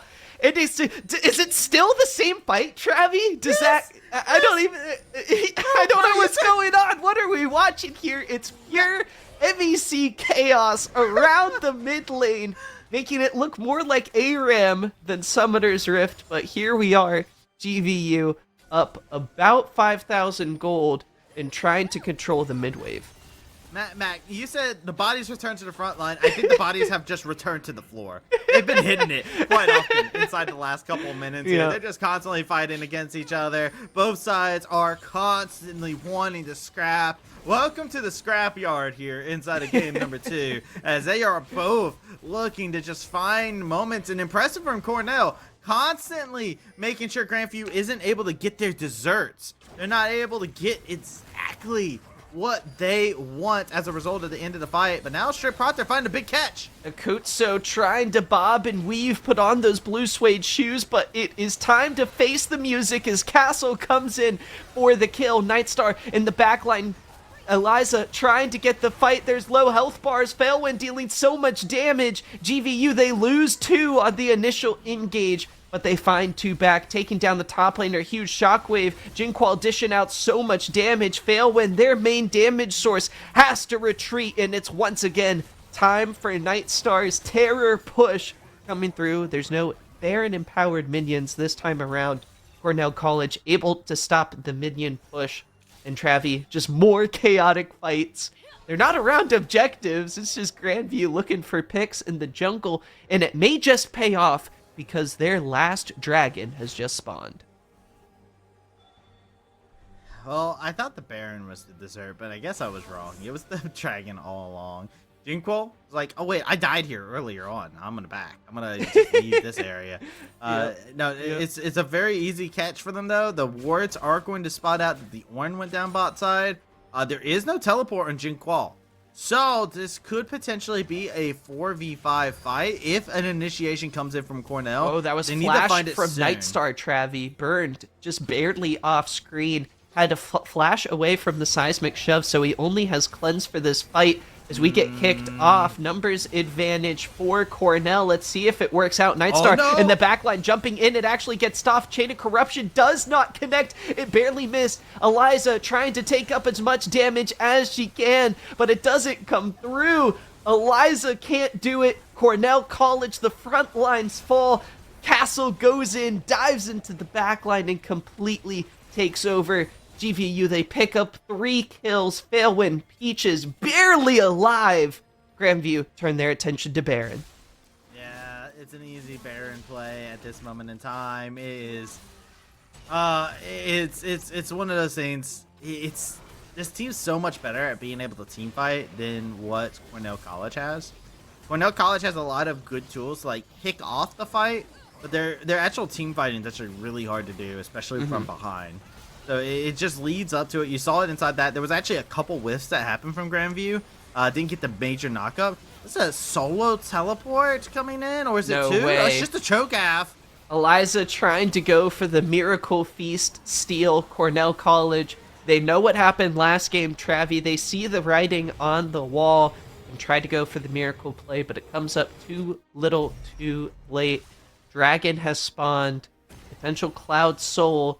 Cornell College losing 2 members means they can't look for the fight around the objective. Travi, I think they have to back off. Trying to get some Cornell College. I like the gumption. There's a 10k lead at this current moment in time. It is a lead that has ballooned now. And I feel like if you are Cornell, right, you're looking for an error to be made by Grandview, but they are gotten to the point where they're like, all right, we just 5-man. Look at that damage. Wow. Castle, the health stack up for Xin Zhao and so much damage. Pluto knows how to look for these fights, look for these engages, grouping them up, knocking them out, raking them in. Game sticks all around for GVU. They don't need the Cloud Soul once again. Baron is all that they need to just completely demolish the base. It's a triple kill for Nightstar as GVU continue their flawless start to the MEC 2024 season, making quick work of Cornell College under 30 minutes once again. Nightstar with the ace. An overall team effort lands in another victory for GVU. Yeah, GVU yet again. The reigning defending champs, you know, they're still out here. They're still proud. They're still something that you have to be able to put some respect onto.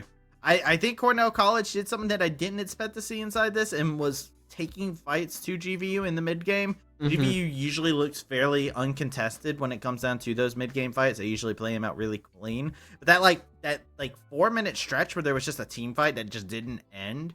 I don't remember the last team to pull that out of GVU, right? Like GVU was kind of forced into unfamiliar territory for themselves, and they ultimately still came out on top.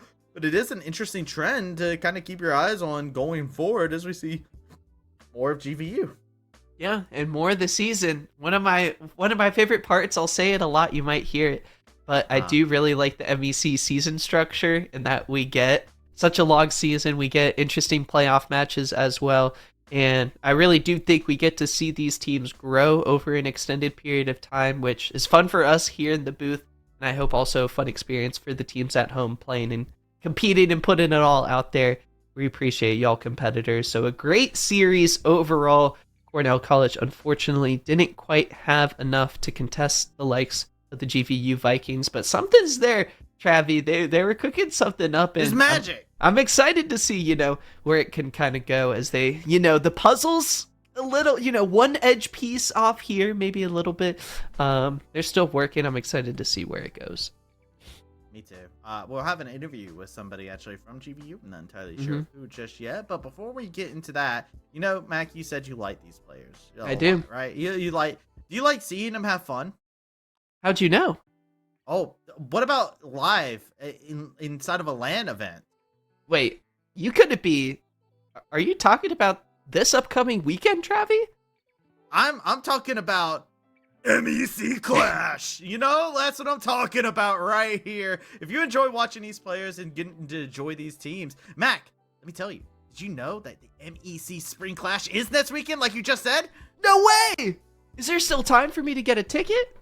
Dude, absolutely there is time for you to get another ticket. Hey, you can get a ticket for you, your mama, your grandma, everybody can show up. Show up for the Unified Gaming Fan Fest at Deerfield. It's on February 10th and 11th. You can use the command Deerfield. That's ! That's the little line with the dot at the bottom. I know you know about that one. And then you hit Deerfield beside of it in the chat and then follow the link to get your tickets to join us there. So, shout outs to them. We're going to go ahead and send it over to a break, and we'll go ahead and hop on over to our interview. So we will be right back with a member from GVU. Woohoo!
Hello, everyone, and welcome back to our continuing coverage of the MEC 2024 League of Legends season. We're joined with our victor of the first series here on this lovely Sunday night, the new top laner for Grandview University, Strict Proctor, joining us for the post-game interview. Strict Proctor, thank you so much for joining us tonight.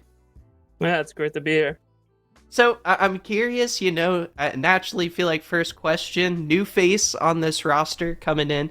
How's the transition been for you, as well as the start of the MEC season for you? So I was here last year on the sub roster playing support. Mm-hmm. And so coming into this year, playing top lane now is, of course, a big stretch from what I usually normally play.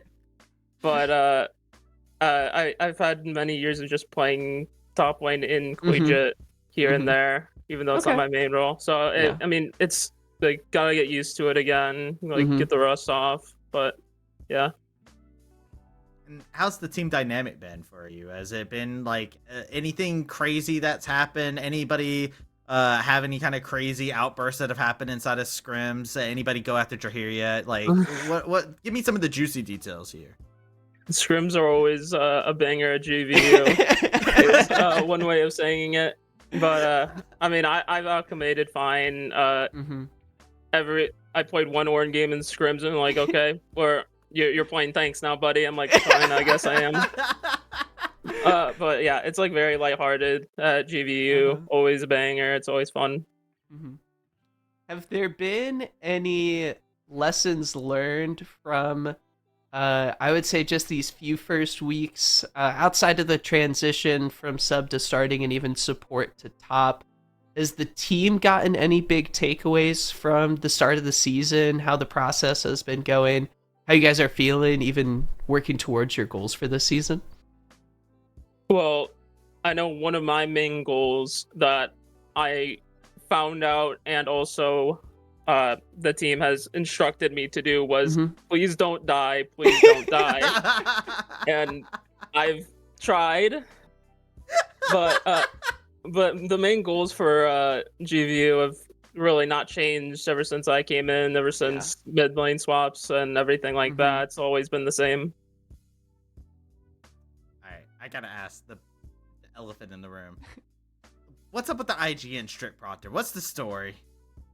Story is it comes from one of my favorite card games to play, Magic the Gathering, and it's a card 2 mana, 1 and a white for a 1/3 with flying. And whenever something were to enter the battlefield and an ability would happen, it counter that ability unless they pay a certain amount of mana. Yeah. So like that. So like I think of myself more as like the control guy. So I'm like, yeah, this kind of fits a little bit. So like being able to just control stuff. We call you a hate bear player?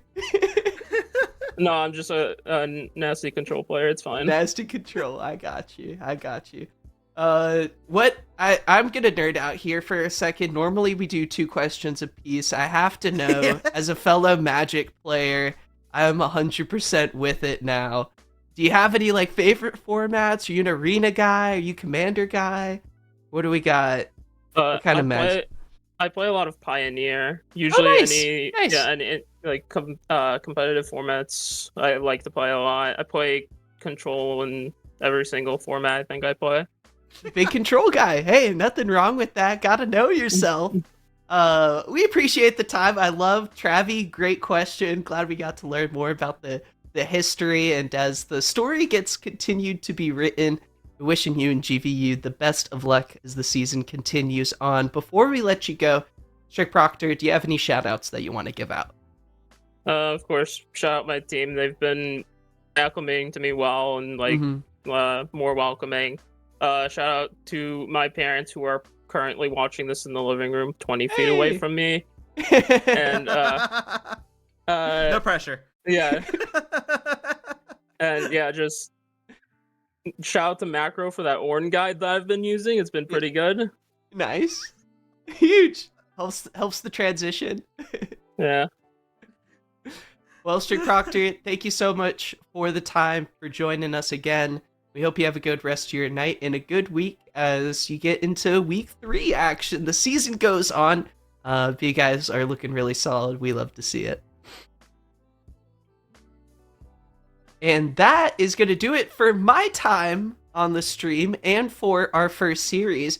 But Travi's going to be sticking around. I got MEC pod to start writing. We got a lot of things going on. It's your turn to write the script. Okay, got you. Just making sure. Yeah, that's not ad-libbed or improv at all. There's so much. I thought Shibby was supposed to do it though. Did Shibby not? The in-laws, you know how it is. Gotta worry about those. But everyone on stream is in Travi's very capable hands, and we've got our lovely other Travi's partner, I think, for MEC MEC Mectronic is coming to join in for the next series, which I think you're in for a very interesting matchup. Purdue Northwest versus Briarcliff University is our second matchup here on this Sunday night, filled to the brim with MEC action. Don't click out of that browser. The second series is about to kick off in just a little bit. I hope you guys enjoy.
We're here live at the MEC Fall Championship. It's Kendo Slice alongside Briarcliff University. Freight! #train. You got me with the timing of that when we were talking before. That was the intent. It is freight. Hashtag, is it just straight up freight train or is it freight? Yeah. Okay, so the freight train over here. And the question of the day has been, what does esports mean to you? I mean, I stopped going to school around like 7th grade, and I pretty much put all my time into this. So esports is like a job, like it's my lifestyle, it's everything that I do. Like it means everything to me. Yeah. So it's what's gotten me to college. Like, I mean, it's done everything for me, and I love it. I'm gonna keep with it until I'm done.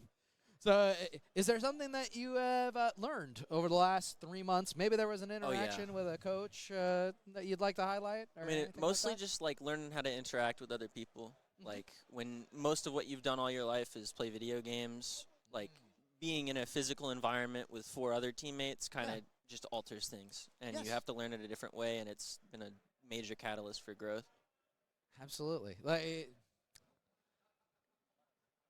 getting off the rails for a moment, but it's a lot like you think of trying to do things one way, and it doesn't work. The perspective of other people brought in a team environment goes a long way in helping you discover a solution that does work. And you become a lot less individualistic. Like you just learn how to factor in everybody else and everything that you do. I love that. Thank you for joining me on my rabbit trail there.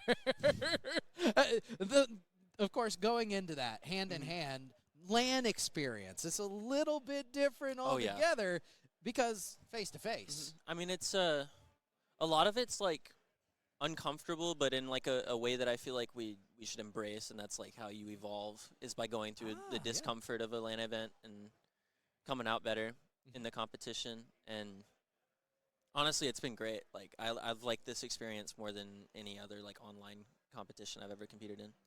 So I gotta ask, do you have a favorite esports moment from the fall semester? You clip on some fools?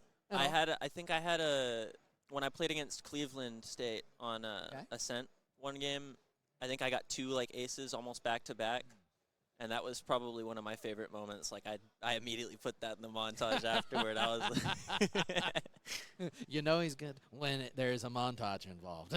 Something happened to create that montage. I love to hear lot of about things.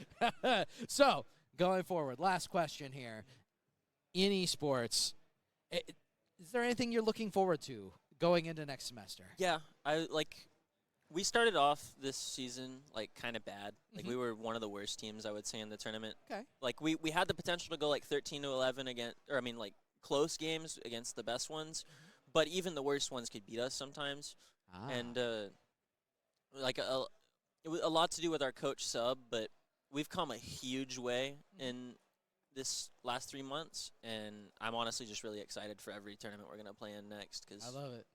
It's been just continued growth, and we see on top of that, the growth comes experience, and the experience ends up being a brighter interpretation. You go through hard times together, you end up finding your way through and getting on that winning trail. And sounds like Briarcliff is going places. They might be taking the freight train to get there. I really appreciate the interview.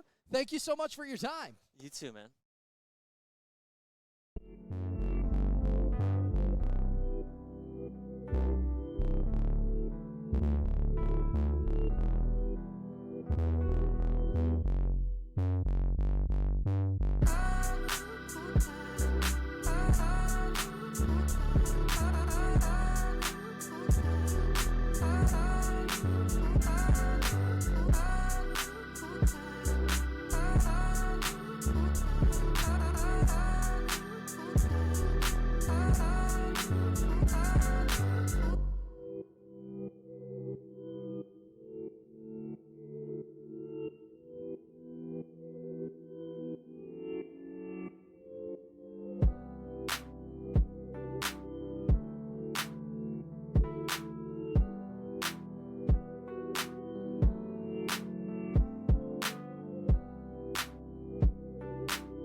Hello and welcome everyone on back. My name is Travesty. I am coming in as the play-by-play, and joining me in the color spot is one of two people that I now know that own any IMT merch. It is Mecha.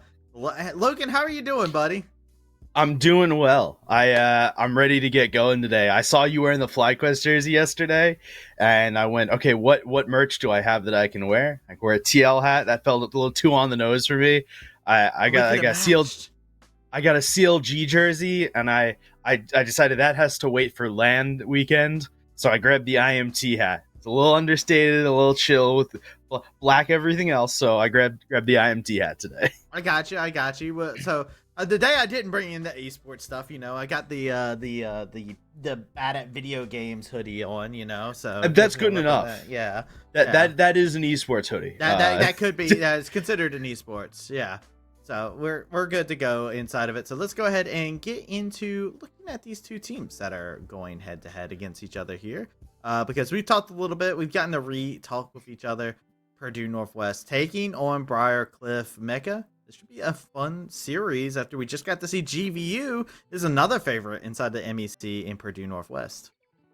Yeah, I'm super excited about this. Both these teams are really cool to watch. I did a bunch of research, did a bunch of Googling, OPGG, UJGG, etc. before this, and I'm really excited. There's some weird stuff that may come out, and I'm not going to spoil any of it yet because the draft should be a little fun in this. It should be a little wacky. There's a lot of karma spam going on. I'm excited just because it's Kletso Doubtful. I think these are the two. This is the best mid jungle I've been able to see so far. Just in terms of like a whole package. These two have been insane. You have the addition of Prank, who's also this big solo lane threat up in the top side, and then Winking and Toponer, who had a phenomenal showing. Winking on the Ashe actually had like a dominant performance in one game, and then Toponer as well has always been like a very good player inside of Purdue Northwest, and now then here inside the support role has been like this facilitator in a world full of all these different strong carries, right? You got Winking, Kletso, Frank, Doubtful.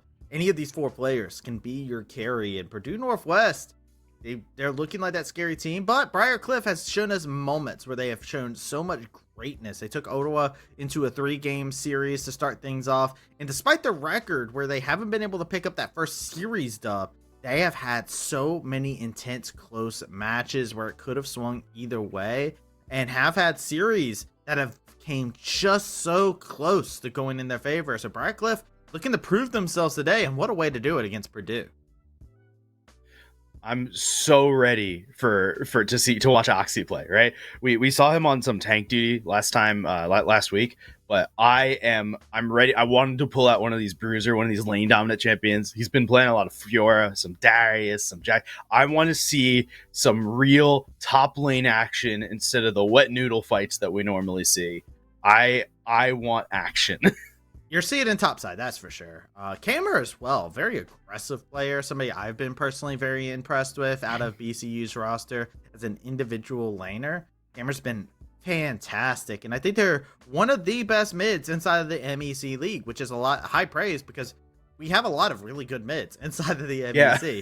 So the fact that I'm looking at him and going, I could make an argument for top 3. Camer's actually really good. This match has just got a lot of fun stuff going on. I'm really, really excited about this because Camer is really good, and Camer's been playing a lot of meta stuff, and a little like some of the meta stuff we haven't really seen. We haven't seen a TF yet, as far as I'm aware. Yeah, and ADTF is busted right now, and Camer plays it.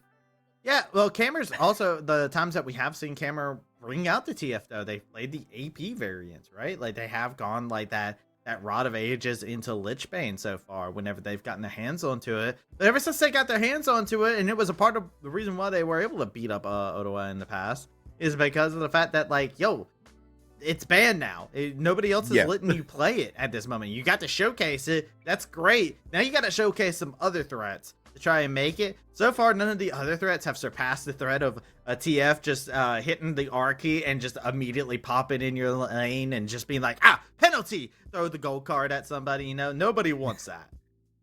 Yeah, I mean, when you're playing TF, you got to use the soccer/football skin. You got to be able to put your red card up, say absolutely no more getting out, gold, yellow card out. There's weird stuff that can go on here. We're gonna get into the draft. I'm super excited to see what comes through with these bans. Yeah, I'm looking for the TF ban. I'm expecting a Karma ban.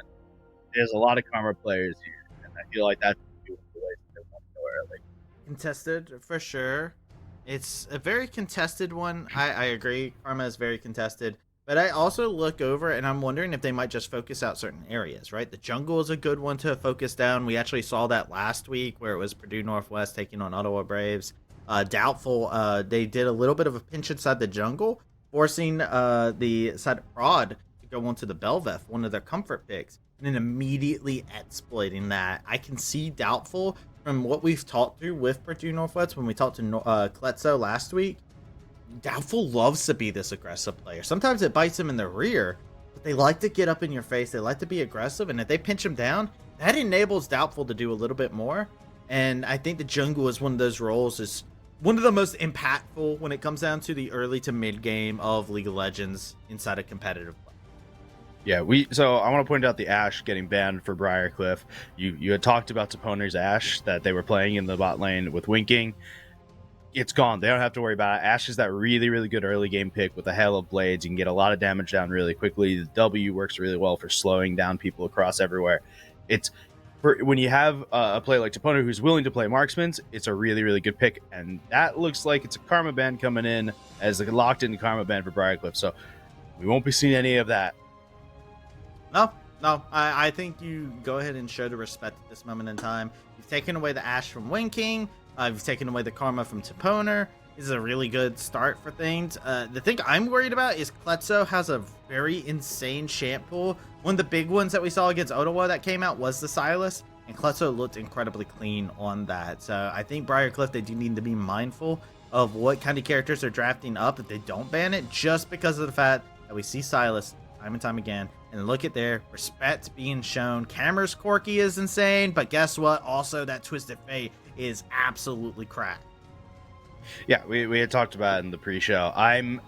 Kletso has this nice mix of mids that he plays, and that Silas is one of them. It's a really cool mid to play right now, especially because you can play it super comp dependent, right? You see the other team, they get a Maokai, they get a bunch of champs that it just makes sense that you want their ults. Their ults are just really good. The Corky ban, by the way, from Purdue Northwest, we saw that do a lot of damage last night in the match that we watched yesterday. Banning it out here. I'm good to see no Corky tonight. Yeah, no Corky to start things off, but we will see Udyr come in as a easy first pick for the side of Purdue Northwest, and Frank is just insane on this thing as well, so it does not shock me by any means. Yeah, I mean, I'm an Udyr enjoyer. I know that you're not as much of an Udyr enjoyer as I am.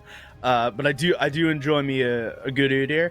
I'm really ready to see a lot of proxying. That's what I'm really looking forward for here, is a lot of push with the Udyr and getting top lane present.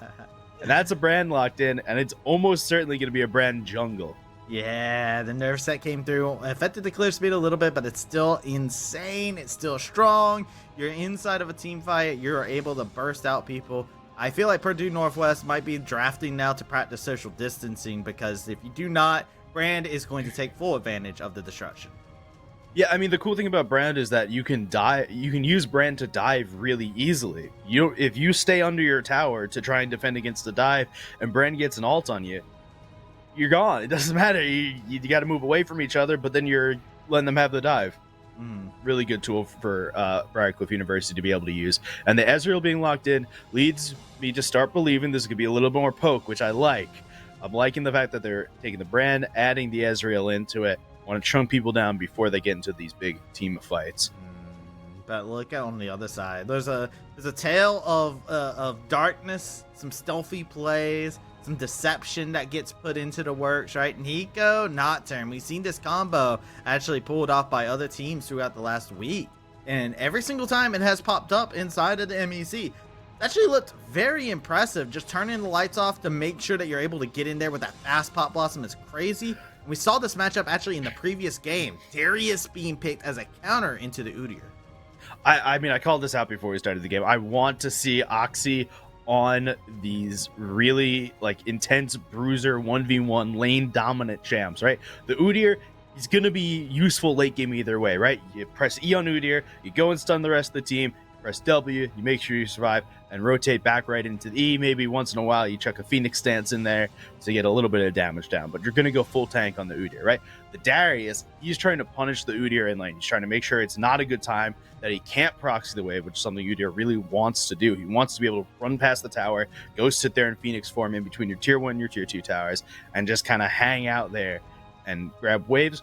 Darius is going to try and prevent that from happening. I think it's a really, really good pick into the Udyr. And we saw it get solo kills in the previous series too, right? Like we saw the Darius solo kill at the Udyr inside the previous series. So keep our eyes peeled onto that top side. If Otzi will be able to replicate those same results, be big to do that to somebody of the stature of Frank. But an Olaf as an answer as well. Now this is where is that going? Where is that? Okay, so we've been working on the assumption here that it's a Brand jungle. But now we have Olaf, which has been playing top lane recently, but can play jungle. So there's a Nico support on the other side, Nori on a mid. I'm gonna wait for a second. You said you wanted to go crazy. You said you wanted to go crazy. I want to go crazy. You wanted to go crazy. They're rapid fire right now. You gotta get into it, buddy. They're cooking a little on the Briarcliff side here, right? Like we've got 2 top laners and 2 junglers. That's a lane Brand. That's gonna be a mid lane Brand for Camer, I'm pretty sure, and it's gonna be a jungle Udyr for Spooky. That's the only way this works, right? They're not gonna put Bard in a lane. Yeah. Okay. So you got the solo lane Brand that lets everybody out. Camer is, from what I'm looking for right now, I believe that Camer is gotten to Challenger with Brand is what I'm looking back and seeing. So I'm looking over at Camer all of a sudden. I'm like, bro, this was a beautiful flat side I didn't even see. Like I'm not in charge of scouting the teams and all this other stuff, but Camer actually is very proficient at playing Brand, and like they're apparently just a top of the board Brand in terms of NA. Like this is actually going to be a clinic in the game. Yeah, I want to talk about Purdue Northwestern comp. We talked a lot about the Briarcliff comp. The Purdue Northwest comp, though, they have this layering comp that we talked about last night, right? You want to get the Nocturne ult in, you want to turn off the lights, you want to make sure when you're turning off the lights, you get the Shockwave from the Orianna, you want to get the bullet time from Misfortune, you want to get the Pop Blossom from the Nico. You basically layer all these CC and big damage abilities on top of each other in team fight, and by the time the paranoia wears off, there's no one left to see because they're all gone.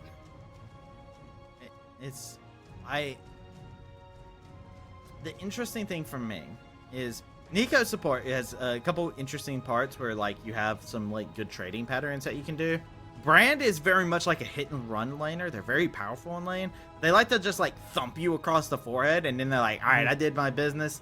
I'm gonna leave you alone. Ezreal is the perfect partner for Bard. I love this, actually. I play Bard all the time, and Ezreal is like my go-to because you can just leave him, and he can kind of just self-sustain. So I actually really like what Briarcliff has. They have a lot of mystery, a lot of counter punches inside this draft, and I don't think they got lost in the sauce. They came in here with a strategy that makes a lot of sense. Yeah, I'm a little questioning on the Olaf here. We haven't seen Olaf jungle in a long time. Since 2021 really was the last time Olaf jungle was meta. Mostly, especially since the mini rework he got recently. He's been a top lane pick. He has not really been a jungle pick. It's not that he's bad in the jungle by any means necessary, but he's definitely more of a top laner right now. I'm excited to see him though.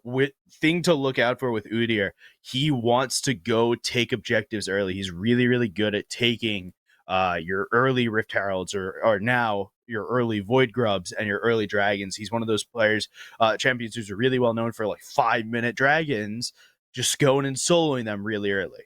Yeah. The lower Olaf gets, he gets a little bit more berserk as time goes on.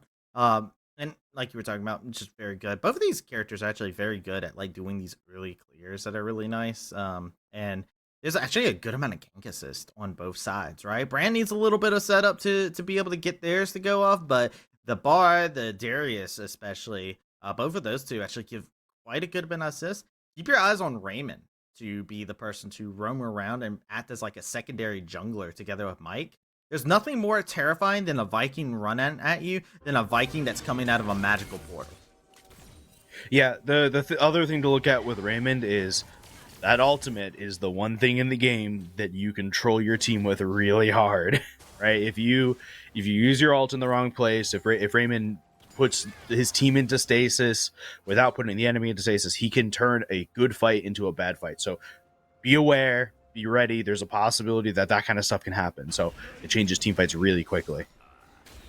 The hype is, like, of course, if we find ourselves in a situation where Purdue Northwest don't get to run away with the lanes, I feel like, still, though. Like, we get very hypey over a lot of the different things that Briarcliff does have. But I do think if Purdue, like, just straight up win lane, that it is a simple case of win game, right? This composition's a lot harder to pull off from Briarcliff than it is for Northwest. Purdue is a really simple thing. It's go in, right? That's all they want to do. Mm-hmm. Yeah, Winking just wants to stand to the side for the bullet rain, but look at Doubtful. Doubtful's just cutting the wave. This is a dive potential. They miss out on the root, though. It is so unfortunate. In the tether, Doubtful thankfully is able to stay fine and dandy. They spell shield, get themselves out of harm's way. But that was a terrifying predicament. But I like the setup. I like the gumption. So all Briarcliff had to give up there to survive was, I believe that's an exhaust on Bard. That's it. And Nico had to flash away, so that's a flash pop awesome that you're not going to be able to have. Now it'll come back up by about 8 minutes, 7 minutes, somewhere in that ballpark, and they'll probably be just getting to level 6 at about that point. But the flash is something that's really useful in lane, especially in a poke lane like the Bard and the Ezreal, to help protect you from getting poked down the lane.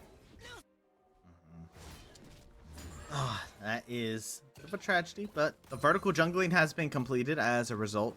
You see both junglers have just taken the opposition's camps. Nocturne says, all right, this is where I draw my line. Olaf says, that's just fine with me. I wanted to be up here anyways. So I really enjoy how things have split apart from the jungles, and you can see Olaf going to go ahead and retreat back around and wrap around this mid lane. Possibly see if they can get a little bit of a catch out, ease a little bit of that pressure off, and start making their way down here to meet this Nocturne around the scuttle. Yeah, it's going to be a fight really quickly, too. Doubtful has used the spell shield, flashes over the wall already. Yeah, it's as quick as easy as that, and then you're going to take a magical journey. Hey, guess what, Doubtful, you don't have flash? Well, it's unfortunate, but an easy route connect. Doubtful dropped down low. First blood going to Mike, but the bad news is Brand is able to take advantage of the Nico clone and spreads that damage like a wildfire. Number one thing to look out for after that fight is the Olaf. The Olaf went in. He knows that he's got the lower health, but the passive from the Olaf means that you get increased life steal and attack speed as your health goes lower. It's a really important passive, and it means that Olaf can keep fighting until his last breath. It kind of works like a mini Tryndamere in that he's going to keep fighting until he dies. But thing to look out for now on the Purdue Northwestern side is really scary is that there's no summoners in their bot lane at all. Bard lost the flash in that fight. It doesn't matter, right? There's a point in which it just doesn't matter at all. Be aware of Olaf coming for a repeat gank into the bot lane to really push the fact that there's no summoners on Winking and Toponer. Yeah, Camera is dead to rights at the moment. Paranoia will be able to get the fear. Mike is trying to look for a 1v2 play, possibly. Toponer has rotated over. Mike, can you trade one more kill? No, it is 2 fed into this mid lane skirmish, and Toponer able to get a little bit of money back their way. Otzi, the new challenger, has appeared. I don't know if you like these odds. If I'm a betting man, 1v4 doesn't seem just right, but they will find the kill secured. And now with the portal there, they'll quickly be able to get out if they so choose with the ghost pop, but they're just going to clear out some vision before they take their journey back. I mean, that is a huge kill for Darius. Getting Darius even 1 kill ahead in an even lane, which is basically what it was before, is massive for Darius. He wants to start stacking a lot of this. That Ruby Crystal makes me think he's going Sterix as his first item here. A little bit more tenacity, a little anti-tenacity, and the ability to just kind of survive a little more in lane. This Olaf is going to the Udyr, sorry, is going to keep poking out with this ultimate, and because Udyr doesn't have the same ultimate trading pattern that everyone else does, it's a little bit different and harder to play. And Frank trying to go for the Protzy, immediately getting hit with the auto W. Just like, oh man, why am I so slow? What is this ability? Why does Darius have such a big slow? But that's how the game works, buddy. Purdue Northwest, they're going to be getting those grubs up in the top side of the map. That's all 3 going over to Doubtful. You know, he's appreciating everything that came across from that. And it's an even game between Purdue Northwest and Briarcliff, with all things said, with all the action that's been happening. Ooh, what a great stun by Raymond. It's a little bit of poking down there in the bot lane from Ezreal, but nothing huge. Darius got a buff in the most recent patch, which is what we're on right now, to increase the armor penetration on his E. So his E not only is a pull towards you that lands you in perfect range to hit the Q, which is the spin to win Darius move, but also passively gives you armor penetration, and that got increased. So it means that all the armor that Udyr builds against this Darius is just a little less useful. And because it's a team that is heavily AD favored across the board, right? The Olaf is an AD champion, the Darius is an AD champion, and the Ezreal's AD. It means it's just a little bit nicer to play against that tank, which that solo front line of the Udyr, to help reduce the armor ahead of time. Wonder if Frank will actually go for more of that heavy armor build to start things off, because you know they do have a Brand will put out a good amount of magic damage, but also Ezreal does a hefty amount of magic damage as well. So I wonder if that might be a priority for Frank, somebody who's been known to be that carry over into the side lanes. As you can see, the full passive fully stacked from this Darius. Frank's having to do these hidden run strategies with this Darius over and over again. Yeah, anytime you see Darius at kind of low health, it's a little bit of a misnomer there, because he gets like a bunch of stacks onto the Udyr and then is able to Q, and every time he Qs with stacks on the enemy, he's just able to get so much health from that Q, and the more enemies around, the more enemies he hits with the Q, the more health he gains. So you got to be really careful with the Darius in a team fight, but even just in lane against the Udyr, you got to be careful. Udyr, though, on his own has a really good amount of sustain and survivability.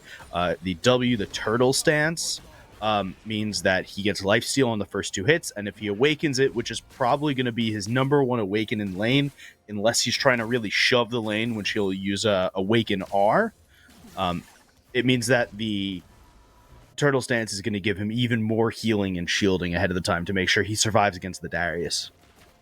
I'm just very impressed with the fact that the game has kind of fighted down, and it stayed in pretty much an even state. If you look at how the gold is spread out amongst the players after all the chaos that's happened, it looks like it would be pretty even spread out. The only difference being really that maybe Ezreal has a little bit more money over the Misfortune, while Nico has a little bit more money over the Bard from the 2 kills that they have. But this is a very even game. And after all the skirmishing that did happen, we're heading into that 10-minute mark, and it's been very quiet for the past couple of minutes. Both teams have kind of started feeling each other out. They're like, all right, they're down to scrap, they're down to fight.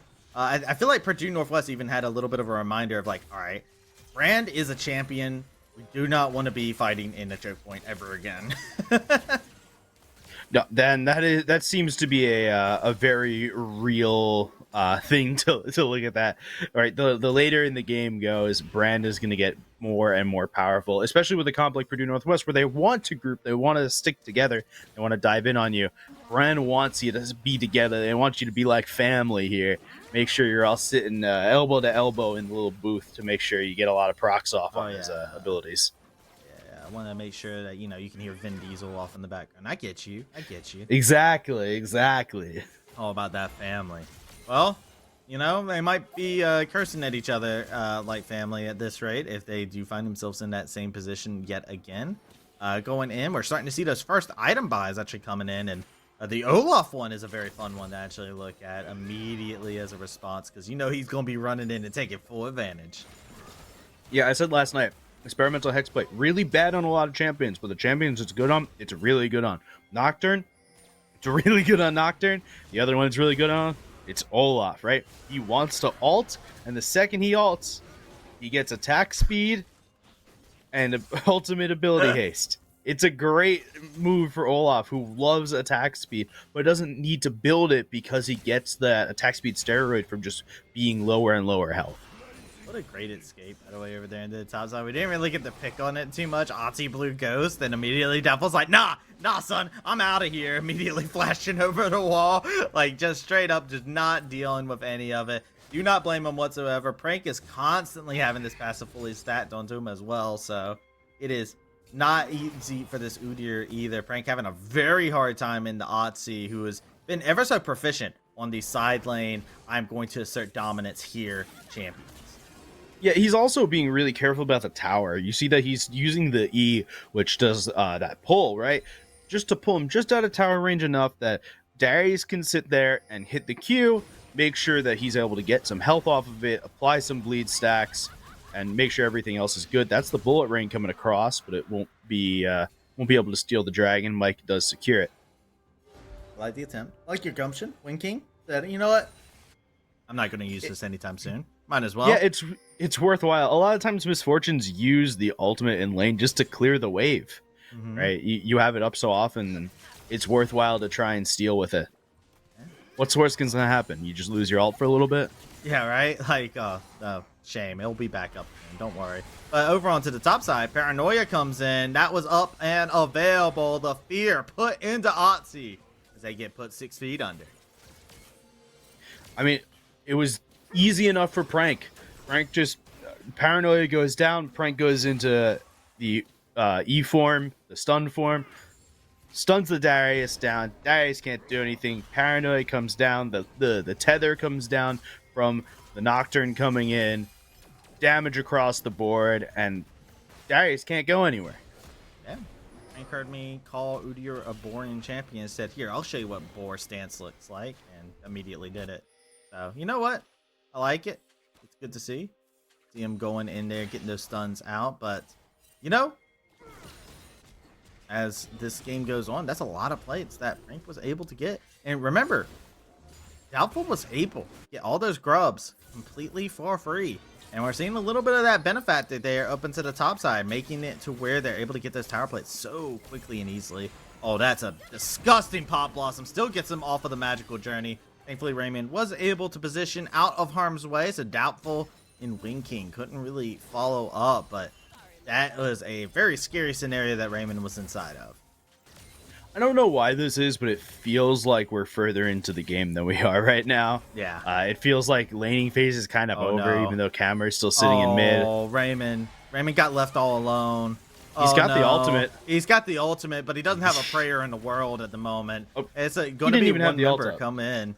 Hammer is here. Yeah, ult wasn't up. I don't know why I said that. I saw he was level 7 and just went, he's got the ultimate up. Yeah, I just trusted you too. But Camera over here now is going to be in the dive situation because they teleported to try and assist on the play. They're going to go down with authority. A Shockwave finishes them off.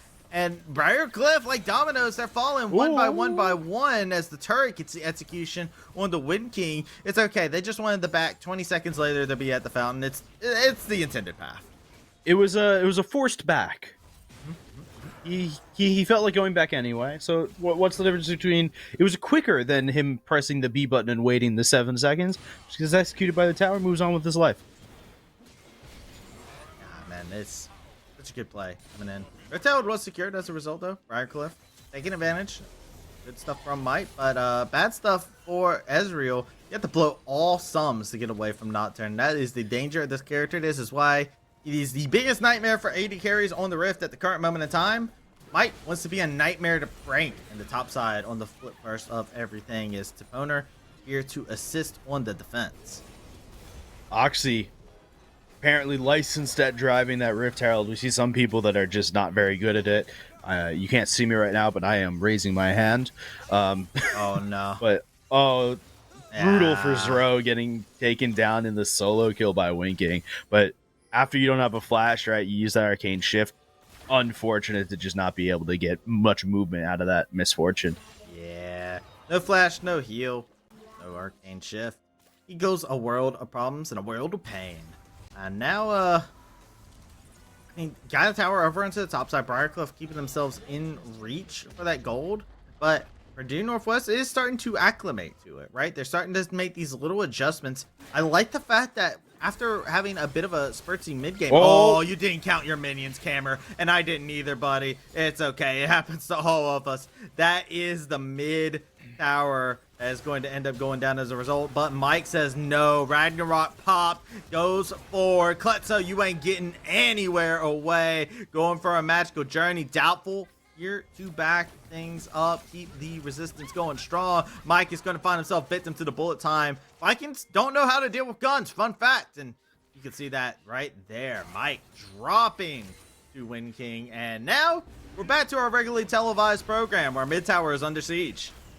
Yeah, really interesting fight there. I didn't know this interaction worked this way, but the Olaf ultimate makes you CC avoidable, CC proof, whatever the CC actual CC immune. Thank you. And it counts Bard ultimate as CC. Yes. Right. You saw the Bard ultimate go right onto Mike, and Mike just kept running through it. So it means that Raymond doesn't have to be exactly perfect with those ultimates, especially when Mike's around. That the Olaf just keeps running through it anyway, and make sure that they can convert these kills. Another tether on to Toponer. Toponer is playing the job of defense, but instead they're just a tribute to make sure that the rest of the team can get this. Purdue Northwest grab their first dragon, and that's big. Be able to delay the momentum Briarcliff was trying to build to those Drakes. And you know, when you're down inside in terms of gold for Briarcliff, that soul was definitely something that they were probably eyeing, like that could be a win condition, that could be a part of our way to victory, and that just got a little bit further away from their hands. Yeah, I'm having a little bit of curiosity now with the top lane with the Udyr build. I don't know if you're gonna have a moment to continue though. No. Look at that, laying in the hurt. Gets a nice shockwave in, and yet again the Bard coming in clutch with the ultimate, but the pop blossom hits all the same. They stayed around after the disengage was popped, and here comes Paranoia. Turn off the lights. A 1-for-1 trade so far, but the HP bars of Briarcliff are incredibly low. Otzi trying to fight in the midst of 4, but they cannot find a decisive dunk.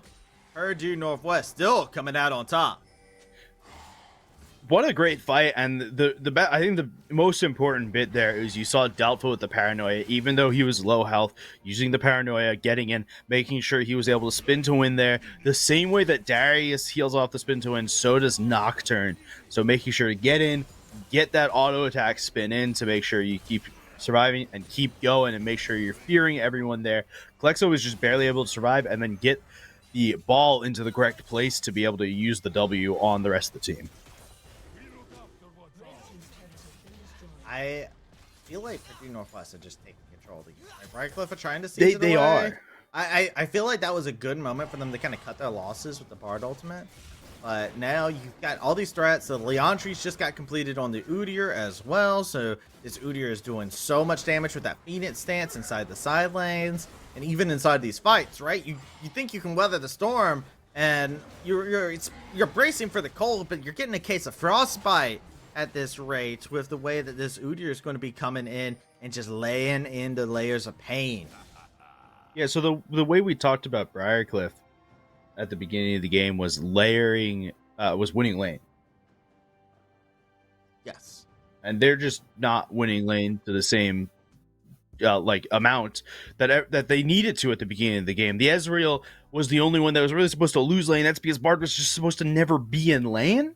Yeah. So the Darius and that brand were picked to be lane dominant picks, right? The Darius into the Olaf, into the Udyr, meaning your armory doesn't mean as much. We're gonna hit you for a lot. I'm gonna heal. I'm gonna make sure I keep putting pressure onto you. You're not allowed to go proxy, and we saw that worked out. Udyr didn't get to proxy, but mid lane felt really even, which is fine and reasonable when there's an Orianna on one side. Orianna wants to go and scale. But Brand wants to do a lot of poking early, wants to get a lot of seer damage early, and it didn't feel like the Brand got that damage down early. So it was kind of all over the place. Yeah, I feel like, for me, I looked over at Purdue Northwest Comp, and I was just like, if they get out of laning phase either even or ahead, I'm like, it's a very hard matchup, right? Because you need to have the Brand popping off. You need the Olaf very specifically to start snowballing. But I do know that we did have a spectate glitch that did happen, and it's something that hurts. So it's just a bit of things. The disembodied voice in my head is even screaming about it right now. They are overwhelming all the other thoughts that I have, and it's just one of those things where I'm just like, man, I you know what? I get it. But yeah, spectate client, it can be a little bit weird. It can be a little bit wacky. It's the nature of things. So we should be able to get back into things, figure out what's exactly going on. That's what we're trying to do at this current moment in time.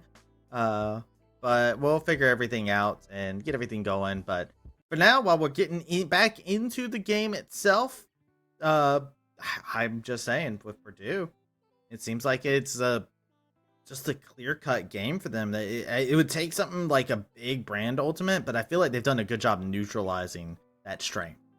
Yeah, I mean, they've done a good job neutralizing a lot of that, but the big thing from the Purdue side is their composition is so easy to execute upon. It's Nocturne go in, Nico go in, everyone else layer on top, right? You have two engage options with the Nico disguise into the Pop Blossom. You can use your flash there as well. Nocturne turns out the lights. Orianna wants to pull everyone back in. It's really easy to execute. They've made their go buttons very simple. And then there's an Udyr on top of that wants to just get in the middle and screw up everyone's day. Over on the Briarcliff side, they have a very different set here. Olaf wants to run in. Darius wants to run in. The two of them want to fight forever. They want to make these fights really long, really take a lot of your time to outlive you. Mm-hmm. Bard wants to ult both of them. Ezreal wants to poke you from range, and same with Brand. So it becomes a little awkward there in a little bit different a way than the other team, because there isn't that huge amount of CC, right? It feels like a layer comp in the same way, but there's no, we're going to keep you in one place. On the Purdue Northwestern side, they've got Nocturne ult that's basically keeping you in a place. They got Orianna ult that's keeping you in place. The bullet time does a huge amount of slow and just like damage tick on you that you kind of stay in place whether you want to or not. And the Orianna Shockwave pulls you in. Yeah. On the other side, there's little to no CC unless you're Brand and hidden the Brand stuff. I feel unless like you're hitting Brand stuns. I feel like the weird thing to go into, and I get where you're coming from, the weird thing that we have as a solution inside the game is the fact that you have a spot where you really need a situation in which the Brand is able to set up off of the back of a big play, right? You need to have that moment where the Bard ultimate comes in, and that sets up for the Olaf, the Brand, to position around the fight and set things up that way. So it's a very interesting thing. I'm trying to figure out what exactly is going to be our next step here, as we are going to look into what the state is of everything. I'm not entirely sure. Spectate client's weird at the current moment in time. It's buggy. I blame the Spectate client. Yeah, it's been a bit wild recently as we are trying to just see if we can get into the game to see how the game actually ends up ending out and see what the closing moments are. I feel like we were on the precipice of it because we were around that moment with Baron and whatnot. All it took was one big team fight, and I definitely didn't think that it didn't feel like the side of Briarcliff, even though they had some spicy movements in the early game. It feels like Purdue Northwest just made the adjustments needed to like counteract a lot of the strengths they went. Yeah, I mean it absolutely. I'm 1000% agree with you here, man. Like it seems like Purdue Northwestern was just like one team fight away from winning the whole thing. It felt like we were starting to get to that point, whereas good team fight gets you a lot of push, gets you through those mid turrets, gets you just kind of into the base. And once you're in the base as the Purdue Northwestern team, you have a lot more agency to be able to do anything there, to be able to continue a push, to be able to stop the push, to be able to jump back to the Baron. Once you crack that tier 3 tower, that inhib tower, it's a lot more of a different game. Yeah. And I don't know what else there could really be said that we haven't already said, right? We've kind of done the talking points and whatnot, and going through everything. Like, we've talked about the games and all that other stuff.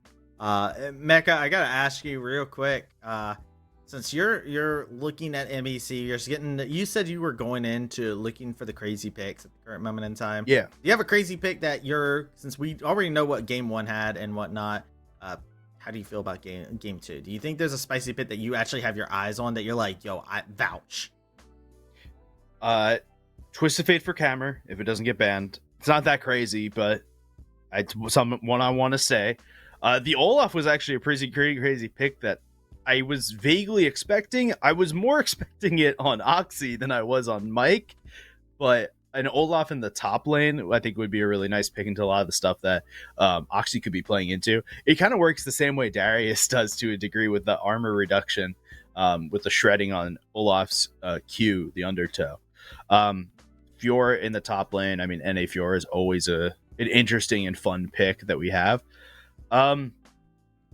As per on the Purdue Northwestern side, right? I want to see Klexo dig into this champion pool that he's got, right? He plays Azir, he plays Hui, he plays LeBlanc, he plays Yone, he plays Akali, he plays Jace. He's got so much, and he plays Lucian. Though it's been historically in bot lane, it's been slowly creeping up into the mid lane, right? Mm-hmm. If you watch LEC today, Niski pulled it out game 2 against Vitality. Lucian mid lane into Elise, and it was a weird game. Go watch that if you watched it yet. But like, Lucian mid's a thing again. It's starting to like creep in a little bit. So some of especially these, Orianna. Yeah. Like, remember, Orianna's the big thing right now. So I mean, what's Ted's book against Orianna? Yo, play an AD carry, right? Yeah, and for what it's worth, for those of us questioning why neither of us have mentioned Smolder yet, it came out last week. There's a 2-week ban on new champions before they get introduced, so we won't see Smolder this week. Let me see him. We won't see Smolder during the LAN next week either. I want him though. So we'll get Smolder in 2 weeks. And I don't know if it'll be played or not. For what it's worth, Smolder seems really powerful, but anytime I solo queue and I get a Smolder on my team, it's anywhere but bot lane. That happens. Everybody's like trying to cook whenever a new character comes out. I'm a big fan of cooking. I did a challenge for a while where I jungled everything.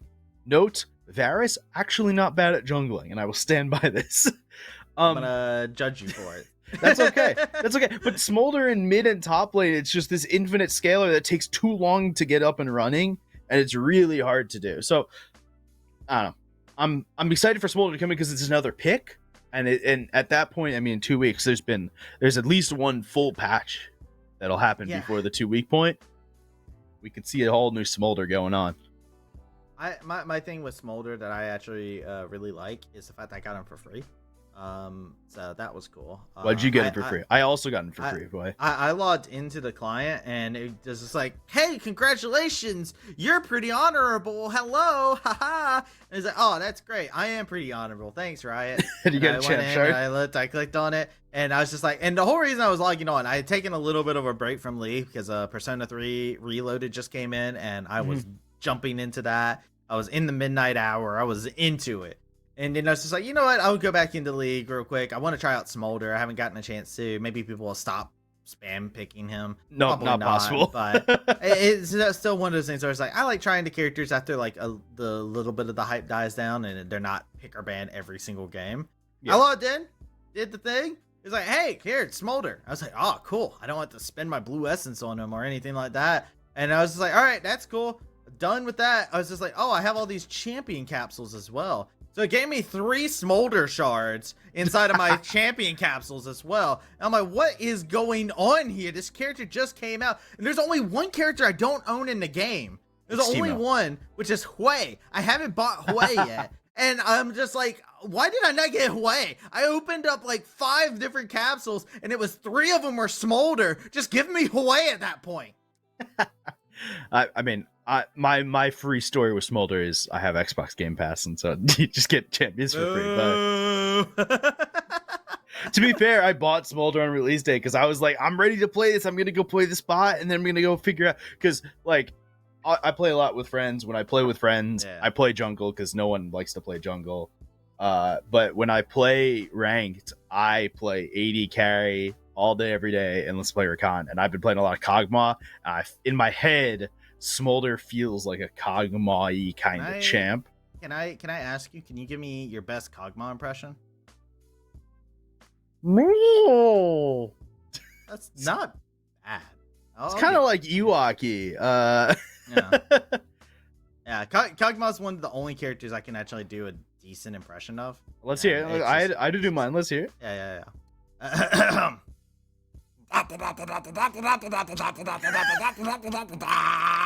Excellent. No notes. There you go. Excellent. Thank you. I hear there's a game. Okay, we got gameplay. Woo, baby! That's what I'm talking about. Let's get into it. We are going back into the game, and here we are, 20 minutes in. The Baron dance has occurred as we are going back into the flats of things. Otzi down into the bot side. Firecliff, and they fight their way out. Yeah, I mean, they're up 6 kills, Purdue Northwestern. I mean, there's a little bit of a drag difference, but it doesn't really matter. The big thing to note is the basically 5K gold lead that's going on right now for Purdue Northwest. That's item components on every single champion, and it's in the right place, right? It's not on the Udyr, it's on the Nocturne, it's on the Orianna, it's on the Misfortune. It's right where you want your money to be on these carries. I am all about it. As I do wonder, how does the Darius get back into the game at this current moment in time? Because they're down bad right now. Yes. I feel like at this current moment in time, when you're Darius, I play a lot of Darius because I like going top. When I get put with my friends, I get put top lane. I was gonna say I like playing top lane, and that is why. No one likes playing top lane. I like being left on my island, and I play 1v2 characters where I can stay in my island, and I'm just like, all right, bring all your challengers. Team, please win the game while I'm fighting 3 people, please. Yeah, I'm an Orin player, man. Oh, there's the Paranoia. Yeah. Oh, there's the Paranoia coming in. The bullet time, the Pop Blossom, and they're gonna lay in the hurt just like that. This is actually just Otzi. Going to go ahead and get demolished down. You see Prank continuing to march on forward. It is going to be Raymond dropping triple kill to Kletzo. And this will be a clean ace, a quadra kill for the Orianna as well. And this should be the call sign for them to be able to take that dragon, go over to Baron, clean that up. Purdue Northwest should be able to start wrapping things up from this point forward. Yeah, I mean, you saw how easy it was, right? We talked about during our little sabbatical there during the game that they have really good go buttons. It's really easy. You saw the Pop Blossom into the Shockwave, Udyr getting into the back line, and the Paranoia starts the whole thing. That's all that needed to happen. That's all that happened. There was no CC from the Briarcliff side to be able to stop most of it. Right. Raymond didn't have the ult. The Bard, it was just not, it wasn't there at the time. They had just used it a little bit before to try and get a pick. It's not there anymore. Okay. So where's your CC? Where's your peel? How are you going to stop this engage? And Mike pressed his ultimate. He went for the Ragnarok, which meant he got melted down while everyone else was getting pop blossom. The support Nico is actually pretty clutch. I'm gonna say. Yeah, the support Nico is really good. It doesn't have like the greatest win record. I mean, not win record, but the greatest display in the game in terms of like the scoreboard, right? But it's actually very impactful. No one in, cares. All facets. As long as you get the pop blossom, the hero plays, right? Exactly. It's always good. That's the whole bit with Nico. That's the really cool part is scoreboard doesn't matter, right? If you can engage, you're doing great. It's an AP engage champ. Like, it's the Blitzcrank. It's a modern day Blitzcrank right now. you can go 0-10. You get that one God hook. You are God hand from that point forward. Yeah, and look at how much this Phoenix stands. By the way, the Awakened Phoenix is chunking out Oxy, and Prank gets that at this point in the game every 20 seconds. And that 20-30 seconds, and that gets shortened with him slapping stuff, right? He slaps a minion, he gets another one of those. He can shove these waves for eternity, and Oxy can't do anything about it. That's the biggest pain about the side wave pressure that Udyr can do, right? Is you can just kind of go into the jungle, slap a couple gromps. Look at all those little grublings there coming in, jumping into the mid tower like, oh yeah, it's time. Let's go get them. Only going to be able to find one member there. Pop Blossom goes in, hits onto two members. Mid tower has dropped, but the Ragnarok, the Olaf going berserk in the back line. While on the flip side of things, you got the Udyr Prank weathering out the storm. The paranoia into the back line. Briarcliff is being fully routed. Cammer is not long for the world either. Only Raymond survives, but look, they're just going to be able to see fireworks off in the horizon as next up is going to be the Nets. They're going to blow this one on up to smithereens, and Purdue Northwest picking themselves up a very, very clean game number one. Yeah, really cool. One of the this Nocturne was really important all game. Made sure that basically on cooldown the ultimate was thrown, and it made every engage easy. And the Nico Pop Blossoms were just instant CC, instant making sure that nothing else was going to happen. Goes right through. Takes the whole game in that one team fight in the river. Good stuff, and that's what I really want to be able to see from these teams whenever we get into these situations and see all the different little panic moments that you have. I love the mid-game adaptation still from Purdue Northwest. I know we talked it to death when we were doing our vamping. That's the major cause of this victory. I feel like you had this very big scramble moment that you happened to have in the fight early on, and Purdue Northwest adapted where they said, Oh, Brand can just kind of mess us up inside of a choke point. Okay, we don't fight inside of choke points. Oh, the Bard has easy access to be able to cut off our escape routes here. So they were like, all right, we're just going to calm down, play a nice, steady tempoed game. We understand that once we hit our item spikes, as long as we practice social distancing for a bit and we just overwhelm them with our individuality, you know, we're going to be doing great. We got the mechanics to pull this off. So really love the mid-game call. Yeah, I thought it was really well done. It was... As long as you don't totally lose lane, the Purdue Northwest side was going to be good for the rest of the game. And they didn't totally lose lane, and you saw the power of these like later game champions and the way the Nocturne turned everything off. I can't talk more about the paranoia from the Nocturne into the Pop Blossom. It's so difficult to see, and you can even see Nocturne doing some really cool stuff with waiting for the carries from the enemy team to flash before actually using the second part of the paranoia, right? You turn off the lights and you can wait a second before you recast to jump onto someone. Waiting for those flashes, that way you're certain you can get on the carry, you can get the fear down, you can get the Q down, and you start dealing damage in the back lines. We're going to have to see what is the answer from Briarcliff as we go forward. Let's go ahead and just real quickly just give you guys a quick reminder of a new article that has been posted over for Unified. Make sure you guys go check this out on our website here. As you know, one of the big things about us is we got, you know, plenty of people who like to call themselves gamers, right? I feel like that's a pretty safe assumption to have. One of the big pain points that we've had in 2024 has been the road shows canceling out. The big reason for that inside of the LCS and why it's such a pain point is a lot of us, we like to get together for these different LANs. Unified has taken the time to actually go out there and put out an article talking about how they bring people together for their event to bring people that have been gaming together for years sometimes, or to be able to come up, meet together, hang out, and be able to make memories that will last forever. If you want to go ahead and check out some of the information in regards to this, make sure you go ahead and check it out. You can use the exclamation mark People Power to be able to see more information on such and be able to, kind of keep a little bit more information when it comes down to everything that is ongoing. That being said, like I said, exclamation mark People Power. We're going to take a short little break, get ourselves ready for game number 2. Don't go anywhere. We'll be right back.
We're here live at the MEC Fall Championship. It's Kendo Slice alongside Briarcliffs University.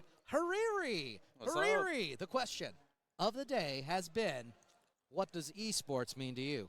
Honestly, esports to me really means like building a small community together, a family that you can have, or brothers even if you want, sisters.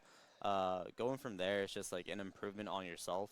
Because esports isn't just about the video game, but it's also about like teamwork, communication, how you properly can build a team, and you can really go out there as well as just saying like your mental health as well. You can improve on it, or even your physical health, and that's what I've been going through for the past couple months. So it's pretty nice. That is awesome. So it sounds like you've already related this to what I want to ask next. Yeah. Things that you've learned over the last 3 months, this fall semester. Is there's one thing in particular you feel like you've really advanced in? In my opinion, it's excuses are excuses in a sense, because if you really want to do something, then you will do it. Yeah. Because last year I came up with all these dumb excuses like, oh, I don't have time for this, oh, I don't want to do this, or because of this. It was just a bunch of excuses. Now I've gotten to the point where it's like, I would need to do this, so I'm going to do this, rather than just making up an excuse. So, wise alien once said, "Do or do not, there is no try," and it goes hand in hand. I think that's the energy that Master Yoda, as it were, was going for. LAN environment. It's a little bit different here. Do you appreciate the LANs? What's your feel of LAN? It's nice to compete against others, Yeah. honestly, but it's very uncomfortable.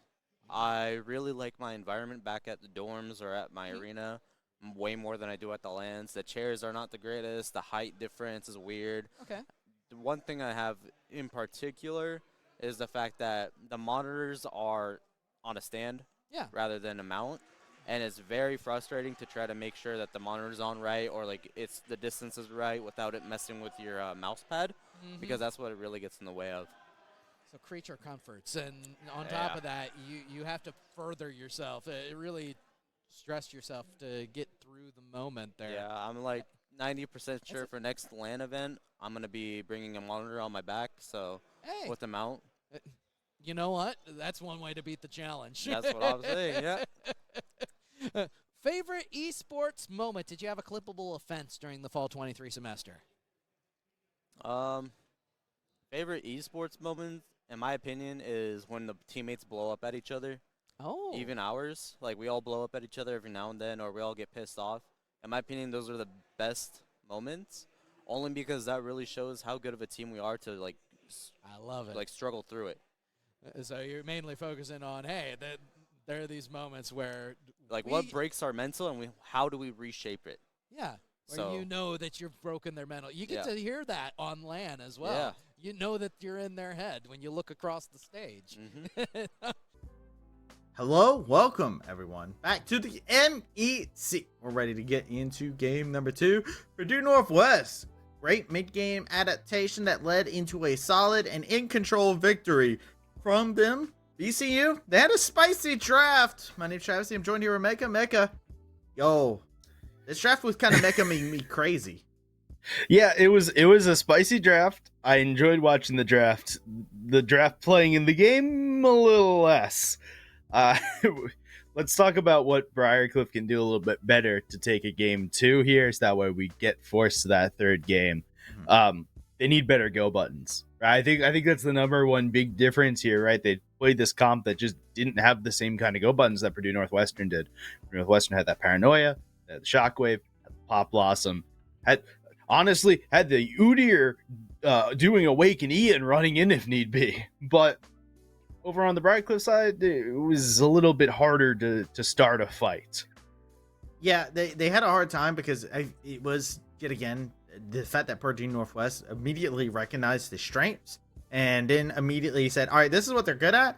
What are they bad at? And then they were like, oh, wait, we just wait until we're stronger inside of a team fight. And we kind of just, they had these chaotic sprawls of fights where like they weren't really cluttered together. They were a little spread out. So the brand's not as effective. They didn't fight in choke points anymore. Like I like a lot of the things where Purdue just said, all right, we're going to make this adaptation and take advantage of the weakness. And I do feel like this is one of those games where I kind of look at it and I go, all right, both teams went here.